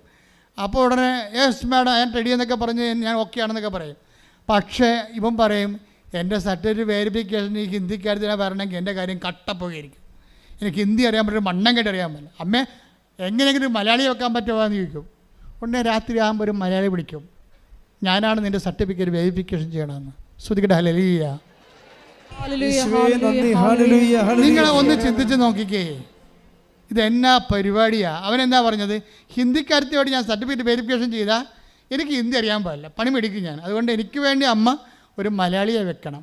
2.5 മണിക്കൂറിനുള്ളിൽ അമ്മയോട് മാത്രമല്ല പറഞ്ഞത്, അവരോട് പറഞ്ഞതല്ല, ആ മലയാളി വിളിക്കുവേനെ ഉടനെ, ഞാനാണ് നിൻ്റെ സർട്ടിഫിക്കറ്റ് വെരിഫിക്കേഷൻ ചെയ്യണമെന്ന്. ആ സർട്ടിഫിക്കറ്റ് വെരിഫിക്കേഷൻ കഴിഞ്ഞപ്പോൾ ഇവന് അടുത്ത പ്രശ്നം വരാൻ പോണത്, ഇവന് മെഡിക്കൽ സർട്ടിഫിക്കറ്റ് വേണം. അതിൻ്റെ കയ്യിരിക്കണത് ഒരു ജൂനിയർ സർജൻ്റെതാണ്. അത് പറ്റത്തില്ല, റിജക്റ്റാണെന്ന് പറയും. അത് സീനിയർ സർജൻ്റെ വേണമെന്ന് പറയും. അപ്പോൾ സീനിയർ സർജന് വേണ്ടി എറണാകുളത്ത് വന്നിട്ട് എറണാകുളം ജില്ലാ ആശുപത്രിയിലേക്ക് സീനിയർ സർജനെ കാണാൻ വേണ്ടി ഇറങ്ങുന്ന സമയത്ത് വണ്ടി തിരിഞ്ഞ് കളമശ്ശേരി മെഡിക്കൽ കോളേജിലേക്ക് പോകും. അവിടെ ഇവൻ ചെല്ലുമ്പോൾ സീനിയർ സർജൻ കാത്തു നിൽക്കില്ല. ഇവനെ ഒരു മാഡം കാര്യം പറയും, എൻ്റെ അവസ്ഥ ഇതാണെന്ന് പറയും. 1 മണിക്കൂറിനുള്ളിൽ സർട്ടിഫിക്കറ്റ് വെരിഫൈ ചെയ്ത് സർട്ടിഫിക്കറ്റ് കൊടുക്കും. അതായത് മാതാവ് ഒരു കാര്യം ഏറ്റെടുത്ത പിന്നെ എണ്ണയിട്ട യന്ത്രം പോലെ നീ എങ്ങോട്ട് പോകണം, നീ നടക്കേണ്ട വഴി എന്ന് ഞാൻ എപ്പോഴും പറഞ്ഞില്ലേ, നീ നടക്കേണ്ട വഴി നിൻ്റെ മുഖത്ത് നോക്കി ഉപദേശിക്കുക മാത്രമല്ല, നിന്നെ കൂട്ടിക്കൊണ്ടുപോയിരിക്കും. കൈയടിച്ച് കർത്താവോട്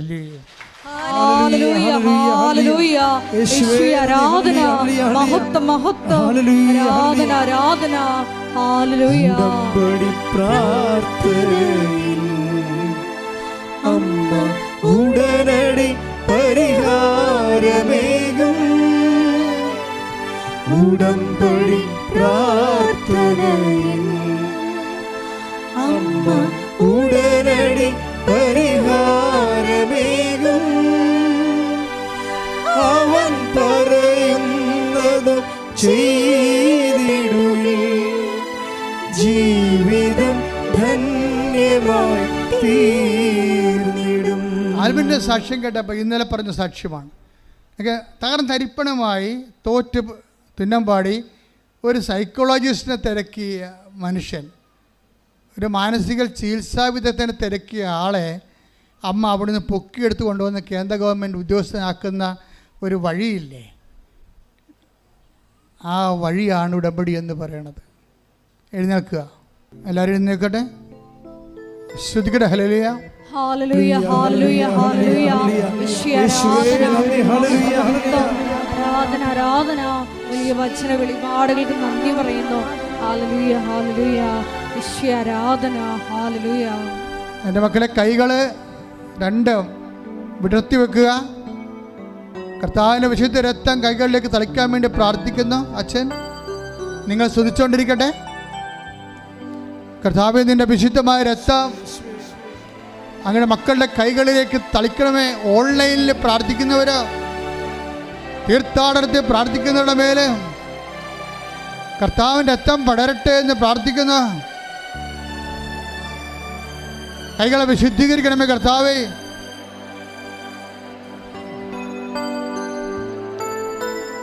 രണ്ട് കൈകളും നെഞ്ചത്ത് വെച്ചുകൊണ്ട്, നെഞ്ചില നെറ്റിയിലും വെച്ചുകൊണ്ട് അതിശക്തമായി ശ്രദ്ധിക്കട്ടെ. രോഗശാന്തി പ്രാർത്ഥനയുടെ സമയമാണ്.